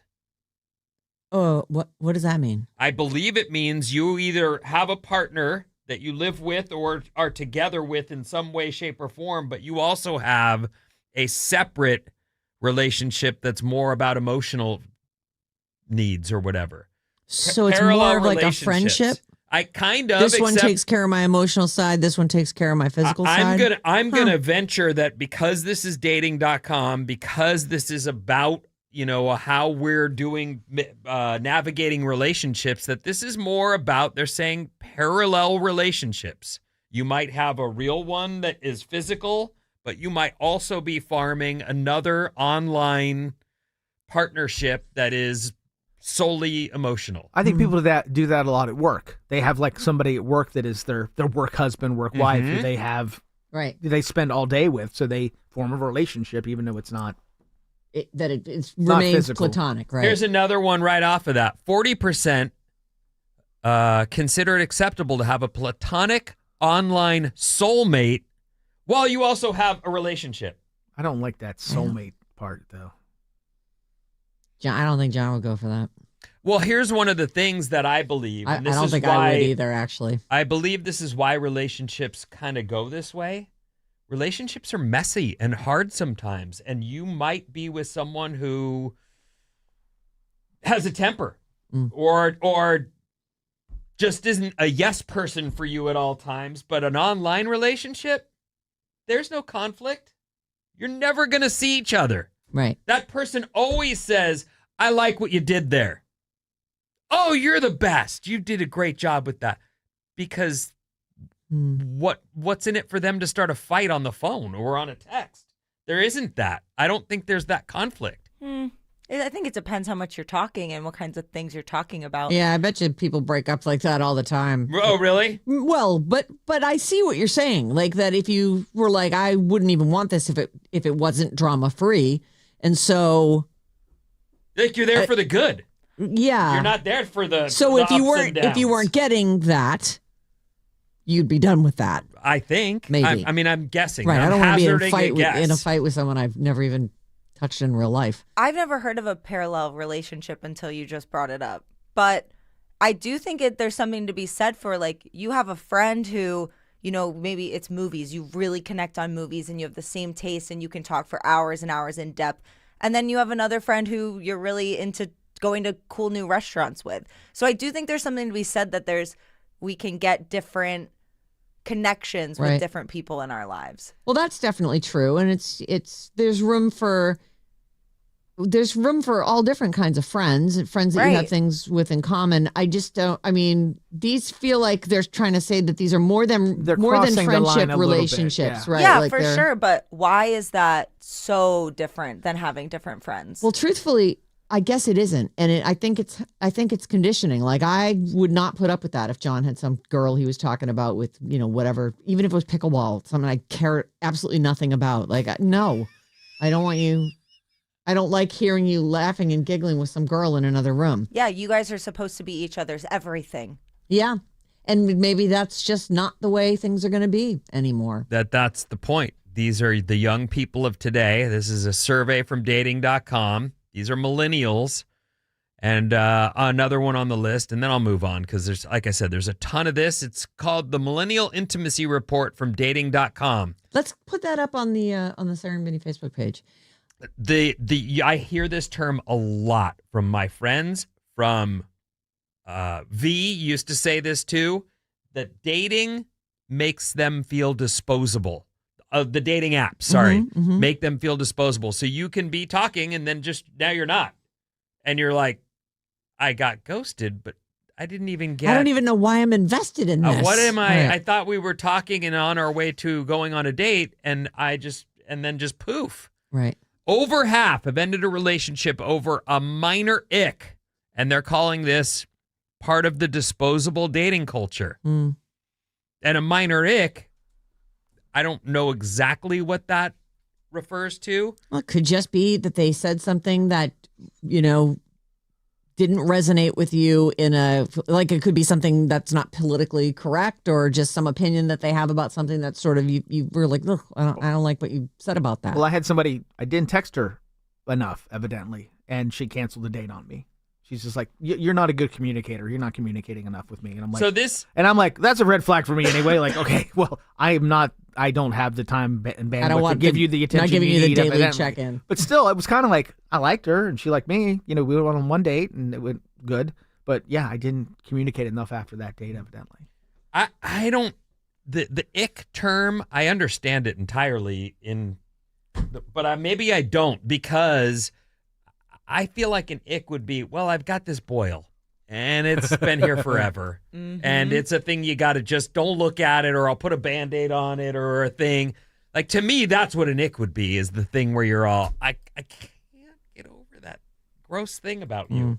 Whether it's BO or whatever. Well, it could be, just a bad fashion choice even sometimes. Like Pat and Marianne almost broke up because of some shoes he was wearing when they were early on. She's like, I cannot be seen with you. Like they almost broke up over it. Wow. I know. I'm curious if you all would agree. If you think that your long-term partner isn't gonna embarrass you or give you the ick from time to time, that's crazy. Right. Sometimes Susan comes home with a new pair of shoes and I'm like, why did you buy those? Like, those are the ugliest things I've ever Do seen. you make them return them? You should. No, but I make it clear I What? don't like Why not? them. I'm like, Because he bought them and wanted them. That's why. But his girlfriend doesn't like them. So he has this one shirt that it's so gross. And I just am like, every time he puts it on, he like waits to see if I'm going to react. I'm like, you know, I don't like that shirt. I'm not going to play this game with you. If you want to wear it, it's your life. I don't want to dull your sparkle, but it is going to give me the ick all night. But like the fact that people are ending relationships or being Over a afraid tiny to little ick. start relationships, that's why you're single. You know, And it's it so is- much more important. And than it's that. so easy to find somebody else with Yep. just go on the dating app. I've got a whole lineup of people who have liked me. All right, I'll just go and grab the next one. So But each time you hear someone say, I got to go through this whole freaking thing again. Yep. Hi, I do. I am. I like. What about you? What do you do? What do you like? Like, that becomes such a chore. that's why I quit. I'm done. That's I'm off. That's it. I'm I off think of that it a lot after of only a people month and a do. half. They go, I can't go through this interview process. I'm not doing it again. anymore. You know, and honestly, that's sort of one of the biggest differences in this whole thing is that when we only could meet people in real life and you didn't do that every day. I think the having to get to know people and do that and explain yourself and find out about that, like that's, if you're on dating apps, you're doing that all day. Like if you're really trying, you've got 4 or 5 people that you're working at the same time. Like we would meet someone and then you'd be like, oh, they were nice. And you think about them, you go about your world and then you Well, it's totally different though, where you meet someone in a bar when you're shooting pool and they end up on the table with you and then you're flirting and you're winking Right. and you'll never make that and now you're getting a little contentious. Next thing you know, You're she slaps having her a butt. real Did you life- just slap my bottom? No, you did. And now the flirt is on. Right. It's- You're having a real life experience with someone that you're jiving with. Jibing? Vibing. You're vibing with them. It's a vibe. 800-400-3697. Sorry, I didn't mean for that to take up our whole break, but No, it that's did. a good story. 925. My ex-husband cheated on me with his work wife. Don't trust anyone. You know, and I was thinking too, like we have a person who used to work on the show who got with a guy and made him break up with every single one of his friends. And I don't know if these days you would be able to, I'd be like, I've had this online relationship with this person for 5 years. We talk about movies or, you know, whatever it is. Like, are people, maybe they're coming into it now with their own group of online friends. And so there is no jealousy factor there because she was like, no, you don't do things that aren't with me. Well, she She also was very, unique, but Yeah. also smoking hot and, desirable. So I'm sure She put he the was smack like, down and said, I will do I'm that. holding this hostage. But she said, I remember this, the quote was, they were all losers. He's better off without him. And I thought, but they were his. Yeah, we all have loser friends. I mean, it's just- Everybody has I'm the loser loser friends. friend in most of my I actually relationships. love my loser friends. yeah, They don't know who they are, so don't mention it. So don't say their names. Okay. I definitely got cut off from a lot of friends when they got married. The wives didn't like me. Oh. Well, this is back when I would be a terrible influence on anybody. Right. Didn't your wife also, she called you the Pied Piper of losers? Pot Piper of idiots. Oh, that's what it yeah, was. because she'd come home and I'd have a Party bring people going on. home from being in Chinatown, bar hopping, and she's like, just a Pied Piper of idiots. 707. I'm a young Gen X, and I've probably got a dozen people that I consider legitimate friends that I met in an AOL chat room nearly 25 years ago that have. We've gone through marriages, babies, divorce, death, new jobs, supporting each other. We send holiday cards, birthday It's a cards, support etc. group. That's so And beautiful. I think that's super cool. Like I realize many people my age would say dating online, yuck, all these, negative opinions. But if you're supporting each other Yep. and you've got someone you can go to and there's no judgment, what's wrong with that? Nothing. Maybe we're that for some people, like when we solve their problems on Fridays. Oh, are you With plugging bad our advice. bad advice? Yeah, but you know what Very I need to do? smooth. We need to get into the break because our weekly Battle of the Generations Bridge the Gap is next. Sarah Kawaguchi is coming back to defend her title against Matt Nahigan from 95.7 The Game right after these.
Alice 97.3, Sarah and Vinnie, Alice's morning show, good vibes and variety. Creative Energy bringing us this part of the program. Creative Energy's end of year clearance sale is on with the lowest prices of the year on hot tubs, saunas, and endless pools. Hurry! When the clearance inventory is gone, it's gone. Visit creativeenergy.com. Ladies and gentlemen, it's time to play Bridge the Gap. Talking about my generation. Our reigning champion, Sarah Kawaguchi, representing the Zillennials. She's a sales project manager here at this Odyssey station. And coming in fresh and coming in hot and bringing it. Come on, man. Representing Gen X is Mr. Matt Nahigan. Let's go. Let's go. And Matt, can I actually have you slide way closer to Vinny? Oh, do I have to? Scoot in next to each get other. in there. Very You on nice. that camera right Yeah, there, there buddy. you go. All right, Matt is the PD of 95.7 The Game. We've run through all your guys down there, but they've been playing for the millennials. We've got you for Gen X. All right, so a couple things real quick. Yeah, One, please. I got hammered last night, so I'm hungover. Excellent. So if I lose, that is an excuse. Absolutely not. This is the guy who 20 minutes ago was standing out in the hallway telling us how he was going to crush Sarah Kay. Do I smell like booze, Vinny? I don't smell anything on you, no. By the way, he's got 800 tabs open on this computer. Yes, that's I'm his a way. newsman. That's what I do. Oh my God. I don't know. He could, Don't you? Yeah, you're right. What do I care? Is that part of that's bit? his system. It's right. Sarah, Yes. how are you feeling about this? Week 2 for you. Well, that's why it's nerve wracking because if I lose, like, I've lost the title, right? You have, yeah. You're going down, Gooch. Oh. She's the Gooch. Oh, is that what we call? I call her the Gucci. Gooch. Got yeah, it. Yeah. Oh, Gooch, I like Gooch. it. Yeah, but you are a studier. Like you had been watching like 80s trivia stuff. I am a studier because Get right on that mic, girl. Be brave. Get your face right on the mic. She's There we go. nervous. I am. I mean, You're nervous too. Yeah, Maddie, get out of her way. Don't act What like the you're heck not are you nervous. he's scary. I know. Even in the hallways, he's scary, and sometimes he'll yell at you like from all the way down the hall. See, here's the difference between me and everybody else in this game. Oh, please. 75% of this game is nerves. I've already been on a big talk game show before, so I have no nerves. What do you mean, big talk game show? I was on the Newlywed Game. Really? Yeah. What? Did you win? That's I lost. a no. The Yeah. final question was, what do you and your wife call, doing it? Mm-hmm. And my grandma was going to watch, so I refused to really tell them what the real answer was. So I lost. It was a trip to Hawaii, and we won a toaster for runner-up. This is with your current wife. My current wife. Do you still have the toaster? I still have the toaster. Still And works? And it works. How long have you guys been Yeah, married? how That long have game's you- been right. gone for 20 years. Let me see. Hold on 1 second here. Let me get my ring. Oh, I cannot believe that you don't know. I think it'll be 19 years Oh, in boy. March. I'm so sorry, Joey. Yeah. that show was still on?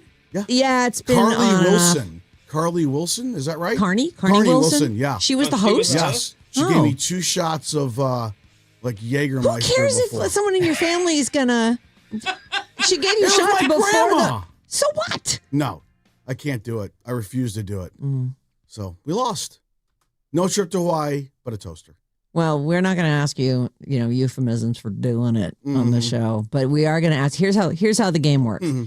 Gen X, that's us old people in here. We're going to ask the millennials, that's the kids over there, questions that anybody in Gen X would know the answer to. If the millennial player answers correctly, they get the point. If they don't, you'll have a chance to steal. And vice versa. Bob will ask the millennial questions to you. And they'll be we're going to go back and forth asking questions for 3 rounds. Is everyone ready? Let's Ready. go. All right. Gen X will go first this time. All right, so I'm asking first. No, I was saying I would go Oh, first. okay, but- great. Okay, great. Here we go. First question, Sarah Kay. What handheld gaming device released in 1989 was popular for games like Tetris? Handheld. What Gaming handheld gaming device. device released in 1989 was popular for games like Tetris? Like Tetris. hope that this isn't wrong, but I'm gonna guess it's the Game Boy. Oh, it's the Game Boy. Damn it! Oh. Would And you have I knew gotten it, that? too. Of course you did. All right. All right. Matt. What is Lisa Frank best known for designing? Oh, Lisa Frank. Lisa Frank. What's Lisa Frank? Can I use a lifeline? No, we don't have those here. I was going to call my mom. Lisa Frank. Designing. She designs stuff. She designed clothing. We're going clothing? Er, All right, Sarah, you have a chance to steal. Hey, Lisa I Frank. feel like there's a documentary like now or some kind of movie that's released recently, but Lisa Frank did school supplies with a lot of like fun, happy rainbow dolphins. Oh, and- she's a ringer. Dude, did I already lose this whole thing? Was that right? yeah, that's right. And just to educate you guys, I had this. My favorite folder was a Lisa Frank folder. You know, you get your back to school supplies at Walmart or whatever, and it was black felt, but the drawings were all in white, and it came with these little like rainbow markers, so I could color in my own Lisa Frank design. But yeah, it was like, it looks like a unicorn threw up on all of I her didn't know stuff. that one either. So. Lisa Frank. Yeah, we had Trapper Keepers. That was, Yes. Peaches. Peaches? Yeah, you don't remember the I Peachy don't. folder? I don't. I might quit. You can't, Matt. All right, sorry. The game's not even half over. Okay. Let's go. You got this. I got You don't got this. Am I down 2-0? Yeah, you're down Oh, 2-0. It happens quick here with the It really steals. does. There's not that many. Dude. And I'm actually wondering, could this game end in a tie, or do you have a tiebreaker question, like with a number amount? We should have like a standing question. Okay. Peachy. You don't remember that? I hate Peachy. Oh, but you do remember it. No. The hell is that? No, I don't remember. You don't remember that either? No, I don't think we had those. Strike that question from the whole thing. Yeah, don't worry. All That's not a All question. right, good. All right. Here's the Gen X question for Sarah K. What TV show taught us what happens when 7 strangers stop being polite and start getting real? The Real World. Yeah. I just feel like I'm making these too easy. I It's just me. feel like that's It's fine. kind It's of a me. millennial Did you give her question. the questions No, before? I didn't, but you feel like that one was easy? God, I it feel was- like that's kind of a millennial question. It feels a little millennial, but also Yeah. it's the Sarah didn't hive it start in the mind. 80s? Maybe it just kept going. No, it didn't start in the 80s. Real World was in the 80s. Really? It was early Oh. 90s. Is that what? Yeah. Was that Puck? Yeah, Yeah. the first season was here in San Francisco. right. Right.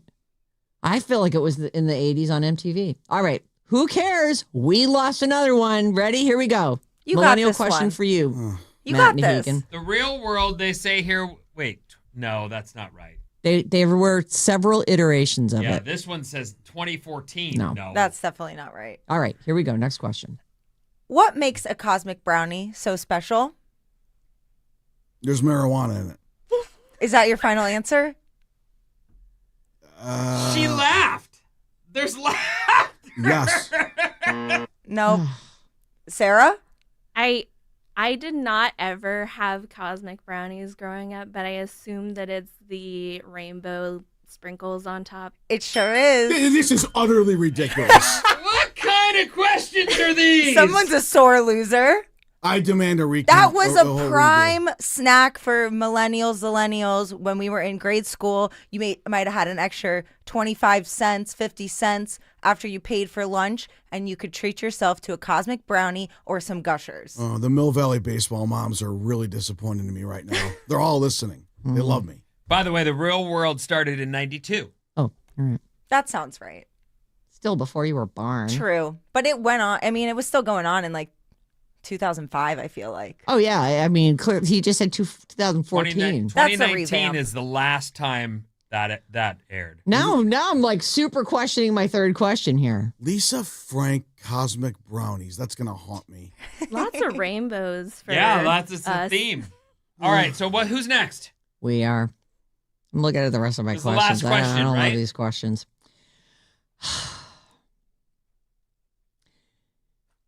What artist told us to stop, collaborate, and listen?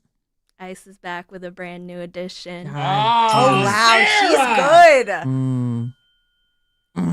The Vanilla But she didn't Ice. say. She didn't say. Vanilla Ice. All right, fine. She said I think. I think she's going to sweep you. We'll find out. Here's your last question. Try and get on the board, please. Get the brooms out. This is not good. This one's good. This one is very relevant still today. Oh, well, thanks. What Lucky. What town do Lorelai and Rory Gilmore live in? Who? From Gilmore Girls. Oh man. Gilmore Girls. What town? Do you know, Vinny? I know Gilmore Girls because my daughter watches it, and I just found out she's watched it from the first episode to the last 4 full times through. Is that the one that thank you for being a friend? That's the Golden Girl. Oh, the Golden Girls. This is the Gilmore Girls. But no, I don't know the name of the town. I don't I either. have not a clue. Sarah, do you know? I actually don't. Oh. I feel like it's something like Star Hollow or some. That's super close. It's Stars Hollow. Stars Hollow, yeah. But So she we don't did have, know it. She So knew she it. did know It was and close. It's a clean sweep. And Matt Nahigan, who was yelling about how he's going to kick Sarah's ass You know out what, in the hallway. you know what happened to me? What? You ever seen the Brady Bunch? Cindy Brady, when she was going on that game show and she just started, she oh, froze. the red light came on Yes. and she just. That's what happened to me. I should have asked you a Brady Bunch question. Let's hear it for the millennials. Yeah, let's hear it. Congratulations. All you do is win, win, win. I'm not surprised, though, that Sarah, like, If it makes you feel better, I didn't know the answer to any of those questions. none of them. I think I was going to guess Palm Pilot because I wouldn't have thought you would ask about Game Boy because that feels very millennial to me, too. That also felt millennial. Really? And Yeah. then do they still have them? the Game Boys? Yeah. I mean, they have like, I mean, it was They- like an 80s thing. they have the Switch now. Yeah, there's a couple things that they still use. My daughter has one of them. and Has a Game Boy. I'm not Oh. sure if it's. I'll have to look, but it is one of those little handheld. I got a Game Boy passed down to me from my brother, who's also a millennial. I think my mom still uses her original one. It's got like tape all wrapped around it and stuff. Yeah, I had this. My brother had the see-through one where you could see the insides. Very cool. Anyone got any Advil? I do. Oh. Do you need some Advil, Mister? Yeah. I had a bunch of drinks last night, and I'm going to blame my defeat on that. got That's what it wasted. is. All right, Matt Nahigan, hang your head in shame. Do we have any text Yeah, we giving him do. crap And about I think this? a lot of people want to know this from the 707. We want to know what the word for sex was on the newlywed. Yeah, what was I don't it? know if I can really say it. I'm being honest. Oh, then don't. Well, When in doubt. mouth it to me. Yeah. No. That was a mouthful. that Whatever was, he that Yeah. was a just lot said. of words. Yeah. Let's not. You tell me off the air, and if it's fit for the air, I'll I wouldn't mind getting Alice fined. It's not my, I mean, I'm, like, what do I? I think those fines are. You Yeah. gotta Oh, write write it it down. Write it down. There you go. Man, 6-0. How you feeling, Sarah? Feeling confident? I'm feeling okay, but I feel like next week is gonna be crazy. You'll be the first person to win it 3 times. Joe, That's what you call it? what does he I got? don't even understand what that says. Oh, I know what it says, but that's. Nah, I don't think I she said. literally. Did your wife guess that? Yes, that's what she said. Even though you were too afraid to say it, your Yes. wife went ahead and said it. Yes. That's the problem with that game, though, is it already came out, so you should have just said it. No, but I didn't know she was going to say it. She was there to win, dude. It's Joey. Joey would say If that's what you call it, that's what you should have called it. I froze like I did here. Yeah. I mean, I'm gonna start calling you Cindy Brady. do I get a toaster oven or no? You get nothing. You get 0 for you. And actually, Sarah also gets 0. She just has, the honor of walking around, knowing that she's the champion. Wow, I'm starting to really love this game. Yeah. I bet. Surprise! All I do is win. All right.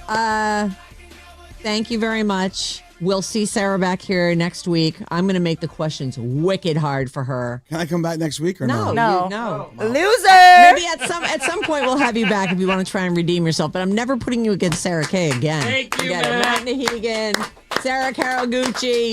Thank you for listening. There you go. Bridge the gap, everybody.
Ba-da-ba-ba-da-boom, ba-da-ba-ba-boom. Bing, bing, bing, bing. Alice 97.3, Sarah and Vinnie, Alice's morning show. Thanks again to Matt Hegan and our reigning champion, Sarah Kawaguchi. Man, the millennials, the zillennials. She's good. They're killing it. She is The good. kid's good. She's a really nice lady, too. She is. She's great. And man, so smart. Like knew every single answer to every single question. And when Matt, but if you're can't wait just for her to be joining us, done. we did the game. Bridge the Gap. Bridge the Gap. And Matt representing the Gen X. What he said him and his wife call doing it, I went, I wouldn't want to do anybody that calls it that. I know. I'd be like, no thanks. Yeah, that sounds like some kindergartners do. Yeah, I that don't doesn't like sound that. like fun at Yeah. all. Yeah. I would love to tell you what it is, but we can't. I just don't think we can. No. I feel like they're going to ask that question on that show, right? So you should come up with an answer together Right. that you can say on TV. Yes. Well, you could just say this letter, right? Oh, yes, you could, Vinny. Well done. That is the one letter to rule them all. Okay. I'm so glad the live streamers get to see all of your notes. Oh, I That is forgot. good. I'm we, so we sorry. could hold up for the live streamers. We could hold up what Matt wrote. Oh, yes. No, I think he already did. Oh, did he? Oh, okay. Well, do it again. Oh, you know. I don't know. The reason to go Is back. it just gone somewhere? And by the It's way, disappeared into the pile of paper. if you're listening on the radio, which most of you are, Yes. you can go back during the day and watch the live stream. So just a reminder that yes. if you can't join us live, you can still watch us live Right. later. And if you're my mom and you need a kid to tell you how to get to YouTube, you could just go to your browser, your Google, where you read the internet, and up at the top there, you could put in the address youtube.com/the @ Radio Alice 973. Mom. Basically, if you she goes, if I you need a kid to Google- show me. If you Google search Google? YouTube Alice 973, it'll show up. Boom! Google it, Mom. I know she wants to. She used to love the Looking Glass. Anyway, just the end. What's up, everyone? This House Report is brought to you by Jumpstart MD. Yes, you can lose weight during the holidays All right. with Jumpstart MD. Start for just $25 when you mention radio. Call 855-JUMPSTART or visit jumpstartmd.com. All right, here's what's happening.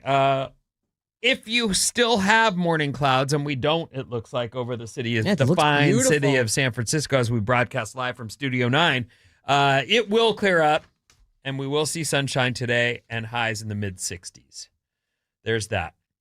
Okay, one of the stories I want to begin with, and this is one of those things that I see on my Instagram feed, and I have just leaned into it to the point where now my feed is filled with animal stuff. Dogs, Goats. all the different stuff Horses. of the world, all the animals. And a lot of times it's a rescue thing. Oh, yeah.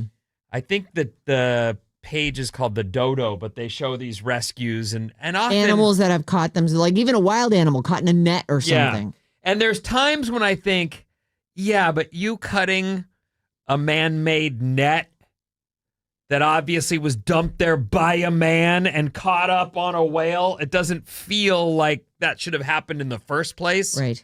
But all right. I'm but watching luckily there's someone there to watchdogging help. that. Right. Yes, I agree, but I still feel like, geez, I wish we weren't doing that in the first place. But anyway, rescues. A tear has been brought to my eye more than once. Probably more than 100 times watching someone rescue an animal. And so I understand this person's desire, although it didn't go well for them. Oh, no. Oh, what happened? I'm going to tell you, a man in Georgia recently came across an injured raccoon on the side of the road. Oh, Stay away from those things. yeah. He decided to give the animal a lift to the nature center because he wanted to help. Heart's in the right place. Wants to be a good Poor person. little suffering animal. He wrapped the raccoon in his coat Oh. and held it against his chest as he drove for over an hour. Hmm. We don't know if the raccoon was particularly handsome or what, brought him to the point of saying, I'm going to drive for Sure. ever Okay. off schedule. Just a good heart. Let's go with the guy all who had right. a good heart. I don't He just know. Didn't want to see what an animal suffering. It's a wild animal, though, and it's being driven around now, and it's held in this man's coat. And there was a point where the raccoon went wild animal on him. It bit him in the face and hands. Oh, boy. Oh, my. He gave it some space at that point because, again, he'd wrapped it up in a coat. And was holding it in his lap. Mhm. So now it's actively trying to escape him because it doesn't understand that, that he's trying to help helping. it. What do they say about a wounded animal? Don't go near it. It doesn't sound like what they say, but that's a good Well, point. what do they say? I don't know. What are they? I didn't know there was one. There's like nothing scary. It fights like a wounded animal. Fights. I don't know. Someone write in. There's what it something. Yes, is. please. There's a 800 saying. 400 3697. I What's can't the believe saying you about probably coined the phrase. How do Probably. you not remember it? Anyway, I don't know. The raccoon bit the man on his face and hands. He gave it some space and managed to wrap it in a blanket with duct tape so he could continue the drive while bleeding to the nature center to get this guy some help. Once he got there, the staff put the raccoon in a kennel and sent it to the vet. They forcefully insisted the bloody man go to the hospital, and he finally agreed. It turns out the raccoon had rabies. Shocking. I knew it was going to be a rabies story. I can't believe it. So the raccoon was euthanized. Right. And the man had to go through all that trouble. Not Isn't only it a for bunch of shots in your stomach and stuff? It's like I don't know if that's still what they do, but I think it's they don't want you to get rabies. The nature center said that while the guy's heart was in the right place, no one should ever do this. Like, just let it die on the side of the road. He put everyone he came into contact with at risk. There were children at the nature center at the time. They also got a note that they also noted that they are not licensed for raccoon rehab. And so they were in a position to only turn it around and get it to another place for help. Can you cure an animal that has rabies, or is that? No, that's that. I well, think they're it's not like even once you have it, it's over, right? Yeah, truly do not can, know. yeah. I don't know. And everybody knows the raccoon rehabs are all in Malibu. That's where all the good rehabs are. Oh. Just a reminder that you should be kind to animals, but you shouldn't handle potentially rabid wildlife yourself. It's just so sad because you do want to help it. Nobody wants to see an animal suffering, but sometimes the kindest thing is just a quick. And just run it over. I did not. That say is that. not. But that's the way. Like just last night, it's a wild animal hit on the side of the road. My old man used to do that. Just run it over. Come back up and run over something if it hit it and it was still alive. And I got it's horrible. Traumatized the I first would couple never do times, it. and then it's like, well, you're doing the right thing, I guess.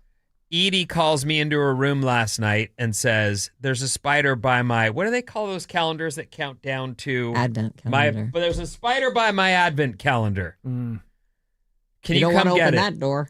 So I go in there and it's a spider, and I get it and I pick it up in some tissue paper, and I walk it downstairs, and she goes, "Did you kill it?" And I'm like, "No, I didn't kill it. I'm gonna go put it outside." And she's all, "Kill it!"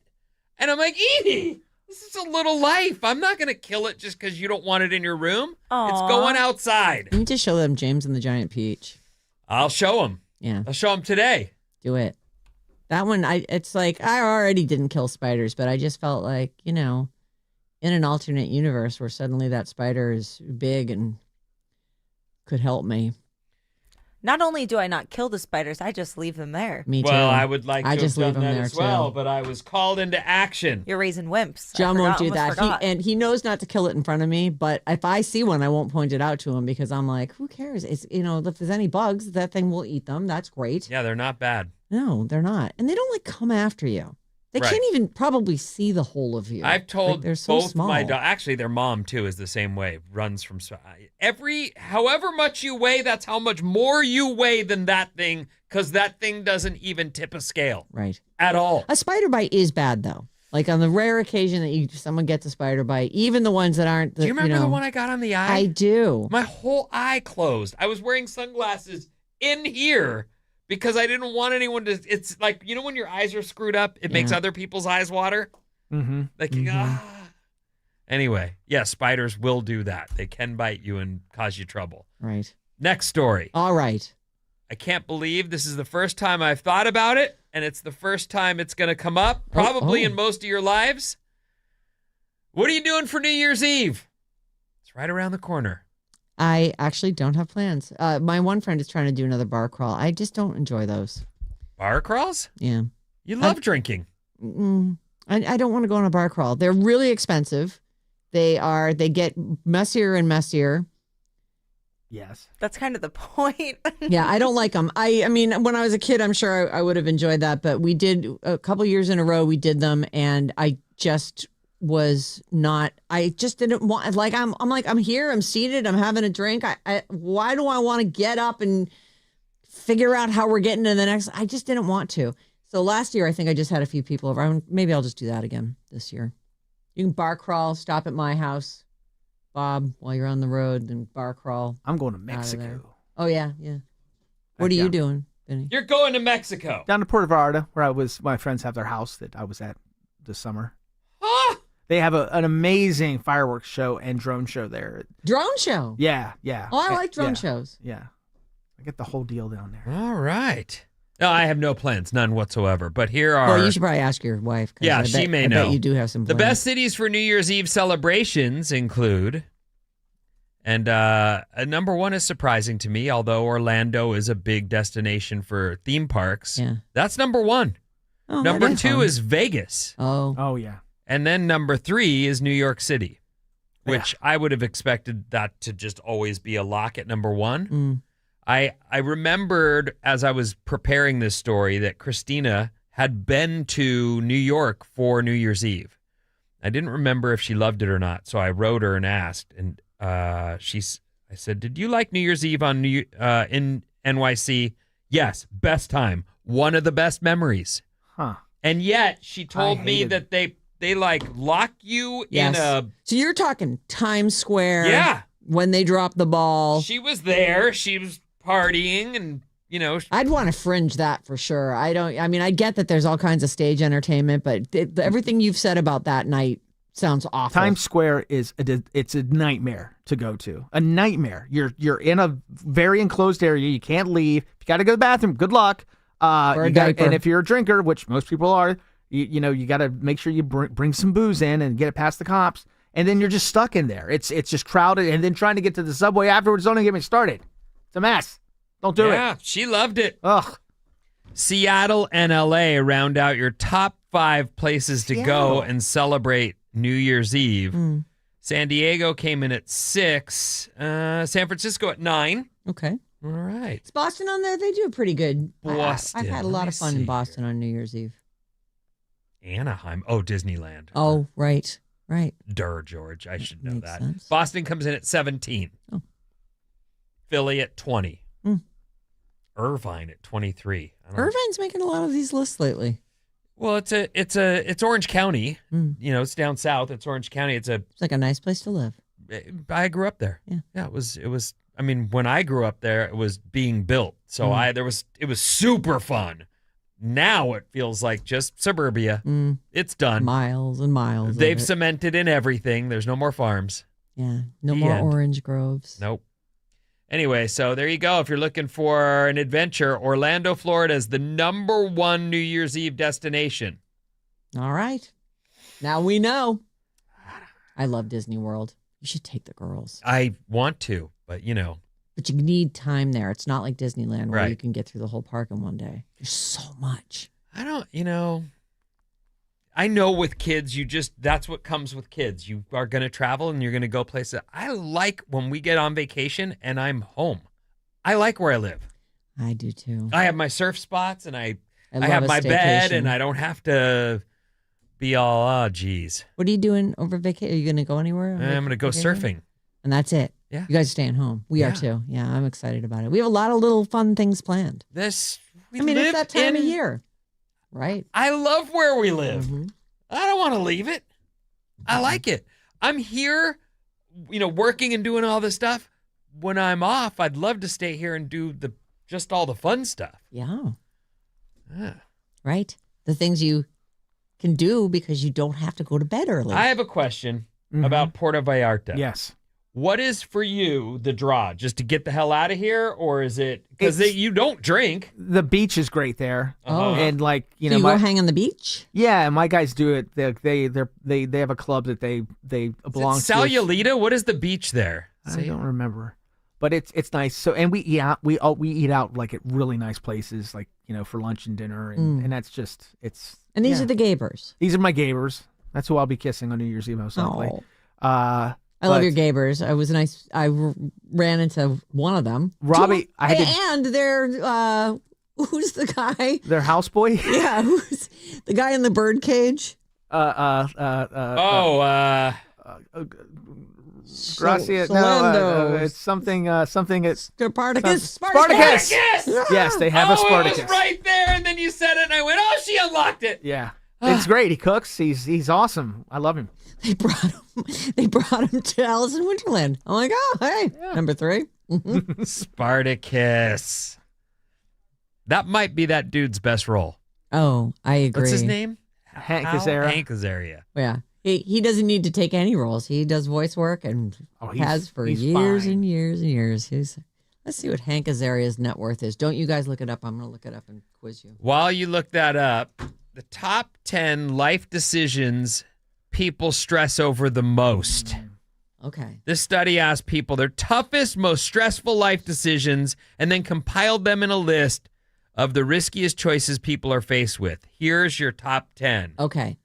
In at number 10. Oh, look at you. Whether to move to another country. Oh. I'm not stressed out about that. I don't. You would be if you were, though. I know, but that's why I won't even consider it. There's so many questions that pop into my head right away. And, first and foremost is like, what if I need a doctor? A guy we used to work with moved to Portugal, I think, which is a spot I would consider if I were considering it. And yet I just feel like I would be too worried that if I didn't love it and wanted to go home, now I'm out of the housing market, or if I don't know if I'm just a stupid gringo in some place wherever I go that you're the unwanted, undesirable. But Portugal got big because of that whole golden passport thing. Like, it was easy to go there, establish residency, and get a European passport. Oh, is that why? Yes, but they've really tightened that up. So that's a place that has a ton of surf. So for me, it's beach towns, and I would be absolutely into that. Right, that's true. That would work for you. Top 10 life decisions that stress people out: whether to get vaccinated. Really? Whether to get married. Oh. Whether to get surgery. Oh. When I hurt my shoulder, I wanted surgery. I was like, just get it over with, fix it so I can get back to my life. And then I started looking into it, and they went, that joint doesn't always come back after surgery. You may be worse. And so I totally pulled back on something I would normally go, just get it, just do it, fix it. And it took a couple years before I felt good again, but I'm glad I didn't get the surgery. It's too dicey. So did you do the is it called collagen? What are they? Cortisone. I did injection. cortisone but shots. Then you also did like the little rehab. And by little, I mean little tiny movements. Little weights, little movements. You wouldn't believe in a million years that it's going to work. And it did, luckily. Mm. So whether to get surgeries on the list. I wonder if the surgery is also boob jobs, facelift. Sure. Those are things that people can elect to do, and you probably think about it a long time before you do it. That's happening more often than ever right now. Mm-hmm. Whether to buy a house, whether to become self-employed, these are the things that stress people out. These are the top ones, huh? Whether to become self-employed, whether to drive a car when tired, buzzed, or there's bad weather. It can be stressful driving in bad weather, but if you got to get to work, you got to get to work. Right. The buzz thing, the problem with that, the reason people even still do it is you're buzzed, so you think you can do anything. Right. And you're like, oh, I'll take an Uber, but then I won't have my car with me anymore. That's Yeah, take an Uber to begin with. You know yourself. You know you're going to be buzzed soon. Whether to invest money, whether to quit your job without an alternative gig. Oh. Find another gig first. Yeah, easier to Really? get a job when you got a job. Whether to accept a new job or not is the number one thing on the list of decisions, risky choices that people stress out about. Don't be scared. You got this. Take the chance. Yeah. Bet Go with on your gut. Bet on yourself. Right. Okay, next story. Oh, text number is 800-400-3697. And Maddie's on the show. Getting a little correction from the 4015. It's Agador Spartacus. Agador Agador. Spartacus. I knew Yes. that wasn't it. Okay. I was like, oh, yeah, I didn't know. Agador. From the East Bay, 510. Tempted to do SF for New Year's this year. I just don't want to deal with the $100 plus Uber rides out of San Francisco to the East Bay. Yeah, they do jack up the Uber prices it up. on that night. For When is sure. Waymo going to be everywhere? And they're probably going to have surge pricing too. Yeah, they have surge pricing too. Well, still better than driving drunk. This is from the 925. Hey, Alice family. I was bit by a raccoon on my 21st birthday. Yes, alcohol was involved. It was 10 shots, 6 on the first day, then boosters on day 3, 7, 14, and 28. Whoa. The boosters weren't bad, but the first day shots were very painful, far worse than the actual bite. Damn. Whoa. I want to know what you were doing that you were drinking that you got bit by a raccoon. That's a great story, though. I bet they have a great story for that. Yes. That I would like to know the answer to that. Yeah, please text us. And when you text, leave your name and where you're at and how you're listening. Yeah. We really like Liz listening on Odyssey and Sebastopol did. Waking up to a spider bite on your face is the worst. Creepy AF. Having that happen regularly will make you start killing those spiders inside. Well, it hasn't happened regularly, luckily, but it was really a bummer to get up and be swollen and go, I can't call in sick. Yeah. I got to go in. You could call it. I would call in sick. You could take a picture of your personally, if it were face, send me. it to all of us and say, this is how I woke up. I have a spider bite. I am not coming in and letting you stare at me like this. I don't think like I that. had a though. medical emergency. I won't be right, there. exactly. Oh, that's great camera stuff, though. Everybody would tune in to see the spider bite. Yeah. We are live on YouTube now. You can Google YouTube Alice973. There you go. I don't think you can Google Sarah and Vinnie, right? On YouTube? I'll test it. You probably can. But Google definitely Smart. Alice 973 works every time. Okay. There you go. What's coming up in the trash, Sarah? We have your chance to win Fall Out Boy tickets. Woo!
Whoa, whoa, whoa, whoa, whoa, whoa, whoa. Alice 97.3, Sarah and Vinnie, Alice's morning show. Hello, Fallout Boy. I'd love to come to your show. Here's how you get in. This is, by the way, a Fallout Boy show that is connected to the big game. It's super. And this is a private concert. Right. You can't buy tickets for this. No. I mean, I think if you're a certain card holder, I believe Wells Fargo, they got the first chance, but it's very small venue. So Okay. this is really the only way to go now. February 5th at the intimate Regency Ballroom, you and Fallout Boy. Here's how to win. Take the word ticket, TICKET. Take ticket to radioalice.com and enter it in on the contest page. You'll be entered to win tickets for Fall Out Boy's private concert before the big game on February 5th. It's at the Regency Ballroom. Take the word ticket and keep listening for more chances to win. Mason has a chance for you, another code word at 12:05. And Jane has one for you at 5:05. This hour's code word is ticket, courtesy of Red Light Management. Who is the most popular touring artist of the millennium? Sorry, one step back real Yeah. quick because I was trying to get it. The Regency Ballroom is 1,400 people. Yeah, that is going to be, that's only a little bigger than Bimbo's. Yeah. Bimbo's is 800. That's a beautiful place That to is see a so show. rad. I can't believe it. Okay, sorry. You were saying. Who is the most popular touring artist of the millennium? What's the millennium? The 2000s? 2000 till now. Who's the most Taylor popular? Swift. Easy. Beyonce. Who does the Coldplay? Like, who does the most stadium reps? Because that would be This the is most. based on tickets sold, and we're going to play a game. It's time to play a game, everybody. Oh. So wait, did I get it right? No. Oh. So, which is surprising, right? Mm-hmm. I mean, it's Taylor Swift. And now if we want to talk about gross receipts, yes, she has banked the most. In fact, as I was looking through this list, like her ticket prices are, they say the average ticket is $165 or something No. like that. I'm like, okay, really? For the early part of this, It counts everything. right, for the Does early count part of everything. this, U2 was on tour forever and doing huge venues. So maybe they've squeaked in. I don't think they've done a tour in 10 years, though. No, it's been a while. But we are talking about the 25-year period. So here we go. Here's the game. Who sold more tickets since the year 2000 is the question. Okay. Basically. Was it the Dave Matthews Band or Taylor Swift? Taylor Who Swift. sold more tickets? Dave Matthews Band. Yeah, they're perpetually on tour. Yeah, I'll say Dave exactly. Matthews. It Band. is the Dave Matthews Band. So that is... That is Oh, absurd. right. This is a different thing. What? I don't have... Maddie is doing the game later today, and I just got confused as to what time it was. I'm like, oh, no, I wasn't supposed to do the game. But I'm doing the game. This is a different game. This is a different game. Okay, so that is a point for Maddie and a point for Bob. Dave Matthews is fourth on this list with 19.55 million tickets total sold. Taylor Swift sold 18.9 million. So while she grossed way more, really, although she's toured a lot in the 2000s, I don't think she started until 2010. Right? Great point. I saw Dave Matthews, and I don't get it. Like, I like him. He was Yeah. fine. But I was in the crowd at Outside Lands looking at the stage, and everyone in that area I was in, they were acting very much like Grateful Deadhead sort of Yeah. fish sort of. They were Cult. they were calling the sax player by his name. Yeah. Right. And you know, oh, here comes a solo from. I'm saying Clarence because I only know Right, the right. guy from the E Street Band, but whoever the other sax player in the world is, it was that They're guy. all Clarence Clemens. Yeah, Whoever. basically. Yeah, it's just was like, really? Okay, first name basis with the sax guy. So Dave Matthews Band, since the year 2000, has sold more tickets, but not that many more. 19.5 million. And Taylor Swift has sold 18.9 million. All right. They're fourth and fifth on this list. All right. Who has sold more tickets? Coldplay or Ed Sheeran? Ooh. Is this U.S. or global? This is all the tickets sold.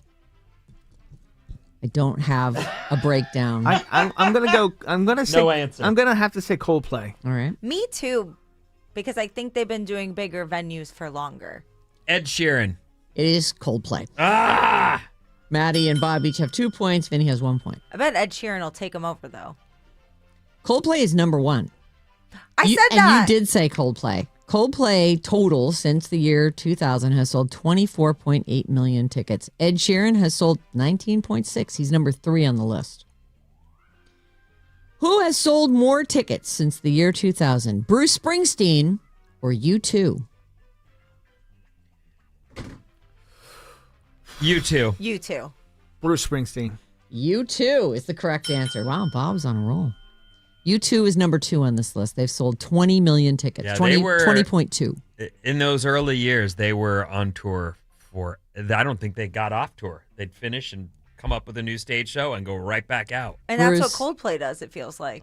Bruce is number 6 on the list. He's right under Taylor. wow. He has sold 18.6 million tickets since the year 2000. Who has sold more tickets since the year 2000? Metallica or Kenny Chesney? I'd say Chesney. He tours a lot more than Metallica does. I was wondering if a country star was going to be on this list. I don't know if I remember I was living in Seattle for a few minutes after I left this show in whatever it was, 203, whatever it was.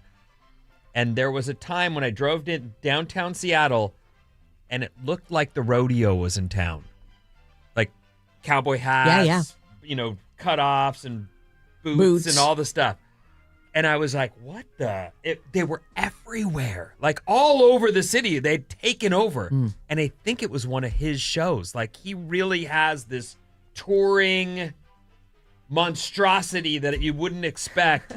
and although Metallica, they never get off the road either. I'm going to go Metallica. I'll go Kenny. So Kenny, Metallica? Mm-hmm. It's Kenny. Sorry to say.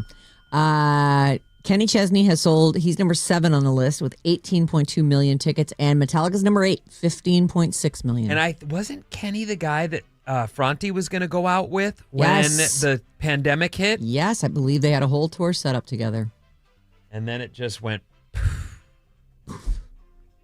Who has sold more tickets since the year 2000? Bon Jovi or Elton John? I'm going to say Elton John. I'll say Elton John. Elton John. It's Bon Jovi. Wow. He's number 9 on this list with 13.9, and just a hair beneath him is Elton John, who has sold 13.8. Did you see Bon Jovi in his day? I do not believe I've ever seen Bon Jovi. I saw him in his day. And believe it or not, it's not my kind of thing, but he was good. They were good. They had a whole thing going on. It was that hair and stretchy pants and stuff, but he was good. That's a point for you at the end of the show, Bob, and you also get a point for winning Bridge the Gap today. So she's coming in with a 2-point lead. And Vinny, you and I are also in that game because Maddie's got today's game coming up at, 9:45, something like that. But we got a point too, right? No. We didn't get a point? Why would we get a point? I don't know. I feel like would you just you're like Sarah, me to Because he give wants you one. Vinny, I mean, so we come into it with 1 extra point? Yeah. Yeah. You know what? That makes sense. right. Makes perfect sense. I actually do think it makes sense. Yeah. So you're only up a net of 1. So I'll take I'm what I so can glad get. you reminded me. Thank you. Thanks so much. All right, so there you go. There's that. The touring groups is actually it's an interesting list. You know what? It's on Polestar. I'll put it up at the Sarah Vinnie Facebook page. Sorry about it, everybody, but Christmas music has taken over. Here are the top 10 songs in the country at this moment. At number 1, and for her 19th week ever, which ties the record for most weeks at number 1. It's All I Want for Christmas Is You, Mariah Carey. It's the big one. It's been on the charts 76 weeks cumulatively. And she can't sell tickets at her show, huh? But we're certainly streaming her music. She All is right. number 1 this week. Number 2, Wham! Last Christmas. And its peak has also never gone above number 2. It's as high as it's ever gotten. Brenda Lee, Rocking Around the Christmas Tree. That was, we used to have audio of Vinny singing that whole song. Oh. So Too bad that went away. I know. I agree. People used to, we would post that so people could download it for their ringtone. Yeah. Brenda Lee is she is at number 3. That song was a number 1 at some point, but it's been around forever, so who knows when. Jingle Bell Rock. Ding, da, ding, ding, ding, jingle bell rock. That's Bobby Helms, and that is number 4 this week. At number 5, Golden. Love that song. From K-pop Demon Hunters, beating out Taylor Swift. Oh. This week, she's at number 6. So the fate of Ophelia dropped from number 1 last week to number 6 this week. Still in the top 10, despite all the Christmas music. Ordinary, Alex Warren. We just saw him last week, not even a week ago. We checked him out. And he is at number 7. Santa Tell Me, Ariana Grande is at number 8. The Christmas song, Merry Christmas to You. Merry Christmas to you. Nat King Cole is at number 9.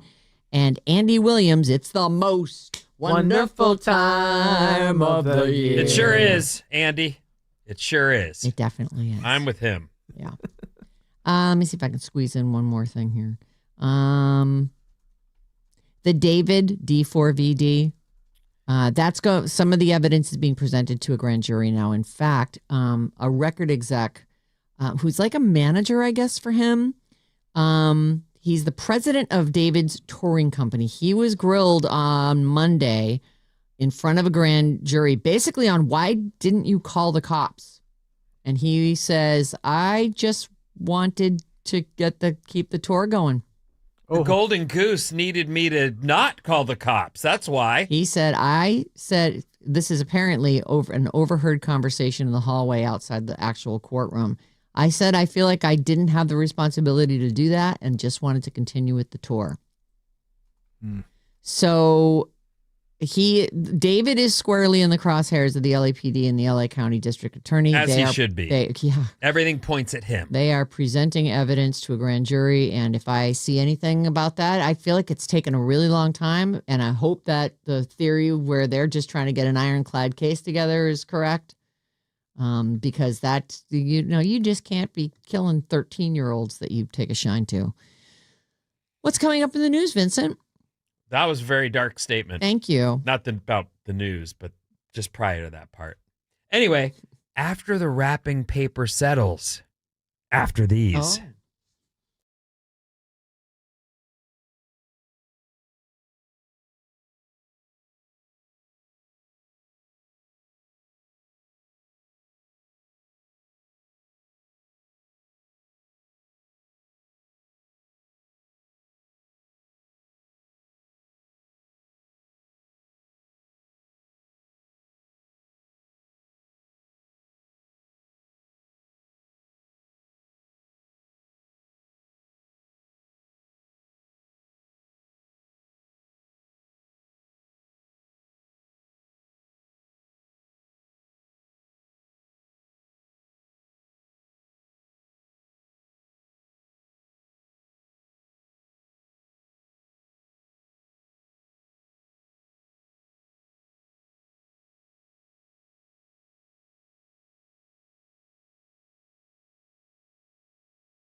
Alice 97.3. Sarah and Vinnie, Alice's morning show. I love the hi-hat on that song.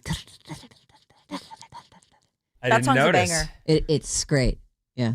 Oh, My favorite Taylor Swift song. Really? Oh yeah. I think Trouble's my favorite. No, Aw, I man. love that. I love that. I love my reputation couldn't be worse. You know what I You love? must like me for me. Delicate. Sandwiches. I'm hungry. Are you hungry? Ooh, sandwiches sound Why are great. you? Yes. I don't know. Always. I totally went. Way to get us off it, though. That's nice. That was good. That was a good job. We were going to deep dive. Tomorrow, 6 a.m., join us for Bob's Movie Club. Oh, yeah. Sometime between now and then, make sure you finish Love Actually, because that's our deal for tomorrow. I can't wait. Talk all about it. 6 o'clock tomorrow morning here on Alice. What's up, everyone? This Alice Report is brought to you by Lily Allen Tickets. All this Oh. week, listen to Jane at 6:05 p.m. for the code word. Jane's got a great show. You're going to want to listen to it either way. Right. But then here's your chance. You can head, after getting the code word, head to radioalice.com and enter that code word for your chance to win a pair of tickets to see Lily Allen for the last show of her limited tour on April 28th at the Masonic. She'll be doing her entire West End Girl album, courtesy of Live Nation. She only did 9 shows, and this is the 9th show. So this is another big ticket item here. That's nice. Got it going on at Alice. Yeah, I we love do. that artists prioritize San Francisco. We're so lucky. We don't talk about that enough. We are lucky. If you have, and I lived in Eugene for a few minutes. I was here, then I went there, then I came back. You don't realize how much access you have to everything right here. I realize it's, when you say right here, it could be a 2-hour commute to get to whatever is right here. But you don't have to take a plane. No, you have access to so much entertainment, whether it's sports or music or theater or whatever. Or skiing or surfing. Right, all the We've stuff. got it all here. Mm-hmm. California. It's why we pay the big bucks to live here. That's right. Oh. You're not wrong. That is why. Mm. Okay, so here's what's happening.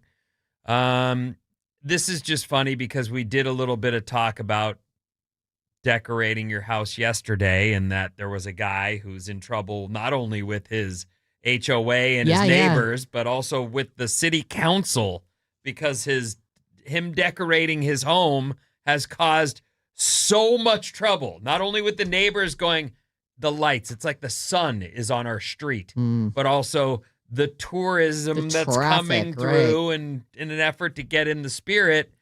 And the neighbors are like, you can't have a steady stream I need to be able to leave my house when I need to. through the month of December. Right. But I'll tell you, just last night, and I don't have anything like that, but the families making their way around our neighborhood as I was locking up last night, I told you it was like weirdly warm. Yeah. And this mother and her 2 kids are walking through and they're looking at all the homes and they're like, oh, look, there's some characters on a sleigh and they're into it. Yeah. And it's free. Mm. And it's not it's that I'm trying to, Christmassy. it's Christmassy. It's the spirit and kids love that stuff. So I can see why people get into it. And I understand that, I can also see why the neighbors are like, can you dial it back Right. a little? Yeah, this is just so fun.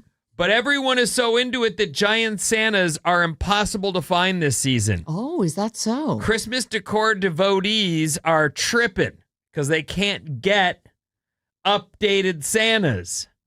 Huh. I realize that I know for a fact, because I go to Home Depot sometimes, they're big in this business. I'd heard Spirit was going to start doing the same thing they do for Halloween and keep it through Christmas. for Christmas. But I don't know if they did. I haven't seen any. I haven't haven't either. No. And if they were going to do that, it seems genius because there's a lot of people who are busy Yeah. with that. Just call it Spirit Holiday. But Christmas enthusiasts are losing their holiday spirit due to the lack of fresh giant Santa decor this season. So you got to update them every year, like You don't I do have with to. Adidas McGill's. I got to get the new ones every year. But I think Mike McGill's Adidas. I always buy the new ones. But I'm saying the same thing. You got when the new ones come out, you got to get them. You can't just go a year with the same ones. You actually can. No. Mike Miguel, the skateboarder? Yeah, these are. I'm wearing a pair. Bless you. Yeah. Mike Miguel, the skateboarder. Yeah, he's got a whole line every year. He puts out I a had new, no a new pair. idea. All right. There you go. Huh. Well, anyway. Got to get your fresh Santa. You okay? I'm trying to not blow my nose into the camera. I keep forgetting there's a camera, and I'm like sneezing and blowing my nose. You know, over here. everyone wants to see that. Yeah. Good stuff. I don't blame him. Hopefully, I wiped some boogers onto my face. That could be Nothing featured like on it. our- You don't have any. You're a you little do. bit of redness Oh. from the wipe, but you're good. Thank you. You can I watch hate that this feeling. show. You ever Oh, get that feeling like I think I have a booger hanging out of my Yes. nose, but you can't stop yes. and check, and you just hope someone would go, "Yeah, you got to Yeah, go right here. Turn around, Right there. turn right around, and Yep. scratch that off your face." Yeah. I know you don't want that on there. You're good. Mhm. Just Thank so you know. You can check it out for yourself at youtube.com/@RadioAlice973. We're live, people. Ta-da! Dun, dun, dun, dun. After the wrapping paper settles, Yes. Americans face 1.4 Americans Okay. face 1.4 billion hours of new device setup. Oh. That is the fallout from our gadget addiction. And I do like a new device. I was used to buy the 2 a year that Apple was putting out, or I'd switch over just to see what Google was doing Right. with their Pixel phone or the Samsung. I do not want to switch devices anymore. No. I want it to last until I have smashed it accidentally on the floor. And while it's fairly seamless now to go from one Apple device to another or It whatever, really is. it really is pretty easy, but you will still find that one app. You got to find the, what is that? Okay, I'm just Login going to or have whatever. to ask it, tell it I forgot, and have it send me an email and go through the whole. Rigmarole. We have an app we use here at work that you have to when you log into anything from work, you have to get a text message, and that app is there. So I just got a new iPhone, didn't update that app, and so I get here in the morning and I'm freaking out. I have to actually call email our technical services department in New York and please somehow get me back onto this app. So yeah, it's not always so seamless. The guys here locally have put up with me to this point, but I don't doubt they're in that room, the engineer room. There's that mother. All he has to do is log in blank. once in a while to keep it fresh. Right. That's all. Every time I end up timing out, and they're like, "Oh, he's got to be re-signed into this thing." This story unlocked a memory for me. My dad and my brother always loved to give and get technology related gifts for Christmas. Oh. And so we would, we'd open all our presents and then we would spend hours setting up whatever new cool thing and it was. people get in a bad mood over it and they can't figure it out. Yeah, so but my family, my brother and my dad really like that kind of thing. So maybe try and find some joy in it instead of just being frustrated. Just take comfort knowing most of America is going through the same thing. Yeah, that you now are. you know. Hours and hours Billions of of it. hours. Yikes. I didn't notice that this was happening because I try to avoid certain stuff in the news since All right. we don't really talk about that here. But people are in disbelief over the Secretary of Transportation's new airport suggestion. Oh, I didn't see this. What's this? The U.S. Secretary of Transportation's name is Sean Duffy. Sean Okay. Duffy apparently used to be on Road Rules. He's Oh. a former Road Rules cast member. I get why, he became the Secretary of Transportation. I mean, he knows all the rules of the road. This makes perfect sense. There's so many great appointments. Go on. The U.S. Secretary of Transportation, Sean Sean Duffy. Duffy, wants you to dress better when you go to the airport. He said, quote, "Let's try not to wear slippers and pajamas as we come to the airport." Now, he is making, I don't know that this is addressing the real problem, but there is a problem. We've seen unbelievably crappy behavior out of people on planes lately to the tune of it seems, I don't know, at least one airplane turns around once a month. Yes. Right. It makes an emergency landing. I have a suggestion for the transportation secretary, and no one will like this. And it's not like I'm for prohibition, but drunk people on planes. 99% of the problems are drunk people on planes. Maybe let them get drunk at the airport bar and don't serve them anymore once they're on the plane. Maybe. I don't know what the answer is. Or maybe at the airport bar, not have them every time you order a drink go, you want to make that a double? Yeah. Because like guys like me are like, why wouldn't I? Like, Right. of course. And actually, give me 3 doubles. Yeah. Leave the bottle, bro. Yeah. Let me just buy that bottle off of you. Why on earth would I dress up to go on an airplane? Well, here's what I understand what he's getting at. I certainly believe this in terms of public performance or whatever. You dress for success. You when you're dressed up, your behavior is a little bit leveled up from pajamas and slippers. Right. Like you're not at home. You don't need to be what? Who cares? Like you're not performing. You're not doing a presentation. You're sitting in the tiniest seat known to man. Right. I understand what you're saying. Comfortable. He's trying to combat the absolute S show that happens on planes, what seems to be monthly. And I don't know that that's what I just said. I don't think that's the fix. I understand there's a problem. Slippers and pajamas probably aren't it, but I do realize or understand that you aren't at home. No. You're not. You're just not at home. You're not. You shouldn't have your PJs on when you're not at home. Whether it's a pair of put on your jeans and a comfy decent clothes. shirt, I would encourage people to maybe dress a little better, which encourages us to maybe behave a little better. Let's try not to wear slippers and pajamas as we come to the airport.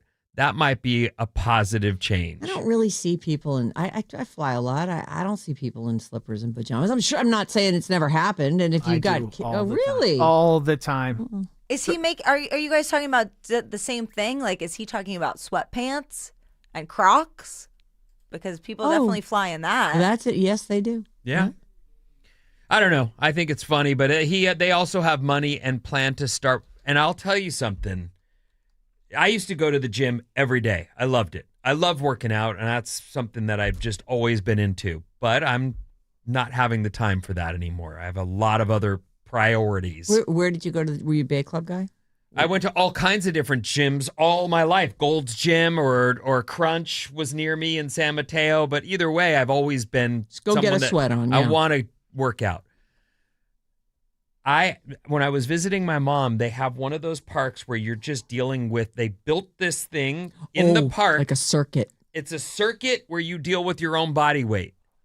And they should put these everywhere. It was so easy to access. No one was there. I had a run of the thing. And they're talking about putting these in airports too now. So that's the reason I bring it up is maybe he's saying we have money. Maybe a workout area is where people might get some blood flow and do some pull-ups, do some sit-ups, do that's some other the guy things. I want to sit next to on the plane. Well, there's the downside. Do we have a shower too? Do you have to put a shower in? Maybe These you are do. the worst ideas I've ever These heard. are terrible ideas. Sean Duffy, Transportation Secretary. And former road rules guy. Yeah. Anyway, those are some of the changes he Didn't plans Johnny to. Mosley host road rules for a while? Yes. Yeah, that's okay. Sean Duffy from the 925. Sean Duffy started off on The Real World, and he's married to Rachel from The Real World, SF. Rachel. Yeah. I don't remember her exactly, but yeah, she was. Okay. That's an old one. Well, he's going to fix our problems at the Great. airports. Oh, God. Yeah, Our text number is 800-400-3697. Let's see here. Everybody's telling us about Sean Duffy, and where's the one I'm looking for? Oh, 415. My son got a Christmas donkey. It's a blow up, and he wrapped an Italian flag around his neck. I love that. It's Dominic the donkey. The guy up the street from the 510 has a giant skeleton dressed in a Santa hat and red pants. So cute. Kiki in Castro Valley. Hey, Kiki. And I have a game for you guys All today. right, let's play. So when I was home recently over Thanksgiving, I was listening to people talk and realized that there's a lot of terms that we use that maybe y'all don't know. Maybe you should go back a little bit. Home in Alameda? Home in West Virginia. Ah. Sorry. Just assumed everybody knows that. So I'm going to read you a term, and you're going to tell me what it means. Not multiple choice. I just want to hear what you Okay, think we're it going means. to give you the definition of Okay. the word. All right. All right. Red up. Red up. Red up. Red up. Get drunk. Bob. To know about something. Yeah, read up. Like you know everything about that. No, I mean clean things up. So like my mom would always red up the kitchen after dinner. Oh, ready up. No, red up. Yeah, I but it's understand, ready. but It's what for ready is up. it short Yeah, for? is it I was right? thinking reading. Is it a takeoff on something? Some of these are words maybe that you would know, but they're this is just how we say But it. I'm gonna we say red up. I'm gonna Right. red up the I kitchen. But it's understand, but, definitely you know ready it's up. the root of that word is ready up, right? I guess I don't look. don't look know. I don't know ready up. This is That- your context. I'm saying red up is what I know. I don't know ready up. We never say Oh, ready up. good. I really think you guys, we should just go to the next question. All right, next one. Pert near. Say it again. Pert near. Pert near. Yeah. A pert near. Is it an? Is it a noun? Is it a verb? I'll use it in a sentence. The barn is pert near the house. Oh, it's pretty near. That was too easy. It's pretty near the house. Yeah, I think you're Nearby. right. Agreed. All right. Yeah, don't use them in sentences For a bonus, anymore. tell me what the opposite of that is. Pert far. Heard away. I agree with Sarah. It's for distance. For distance. Okay. Read up is a Oh my dialect gosh. phrase meaning to tidy or clean up or put in order, originating from Scottish Irish immigrants in common regions like Pennsylvania and Appalachia, There you where go. it means to clean up a room or area. Red up. All right, this Read next up. one's kind of easy, I think. Mess of. What's a mess A of? whole lot of. Yeah, a lot. Yeah. Yep, that's right. All right. Oh wow. By the way, Bob is leading only because she has one extra point that us. We each got a point for being us, Finn. Yeah. And then she got 2 points for winning some games earlier. How about the Plusy? The pleucy. The Plusy. Sometimes in the winter you get the Plusy. Oh, pleurisy. What's pleurisy? I don't know. But pleucy. It's very close to another word. I mean, one letter, and we're talking about something totally different. Oh. what Oh, are we it's talking not that. about? Pleurisy. The Plusy. Like the seasonal flu? Yeah, you just take one letter away. That's what I'm saying. Okay. The seasonal flu. Okay, it is actually a chest cold or flu. So Yes! you're both right. Which I Okay. think is pleurisy. It comes from pleurisy, yes. Oh. We call it the Plusy. We all get the point for that. How about runt? Runt. Runt. I'm not going to use it in a sentence. Why don't you Yeah. just go runt? Bad. Ruined. Is Is it a room in your house? No. it ruined? It's been ruined? Yeah, that's what I was thinking. That's bad. Bob? I He said, a room in your house. It is runt is ruined. Ruined. Yes, correct. Yeah. So does Vinny also get that? He said Yeah, bad. Vinny gets it as well. All right. But not Bob. And then I'll just We're all tied. I'll give you this one is a multiple choice one. Finish this sentence. Country you're in, cornbread, holler girls, or pigtails? What? Say what? Country you're in, cornbread, holler girls, or pigtails? There's Country? a sentence? Yeah, where? Oh, Con- is that multiple choice? Country you're in. How do you end that? Country you're in, cornbread, holler girls, or pigtails? country you're in? Holler girls. Holler girls. Cornbread. It is country and cornbread. Oh, cornbread. Well, by 1 point, Bob has won the game. You're I gonna don't do understand great the in West game, but- Virginia when he brings you home to meet his family. Hey, my name is Bob. Yeah, I'm not going to meet his family. Yeah, I'm but- not going to that place. That I've already place- been to West Virginia, so I already checked it off the list. Oh boy. All right. Keep it here on Alice All Day. Mason and Jane have Fallout Boy tickets, and Jane has your chance to see Lily Allen at 6:05. Thanks again to Sarah Kay and to Matt Nahegan for battling it out today as Sarah took her second victory in Bridge the Gap. And we'll see you back here tomorrow. Don't forget, first thing tomorrow morning, Bob's Movie Club. Meet you here at 6. Love Actually is this week's movie. Have a great day. We'll see you tomorrow. Thank you.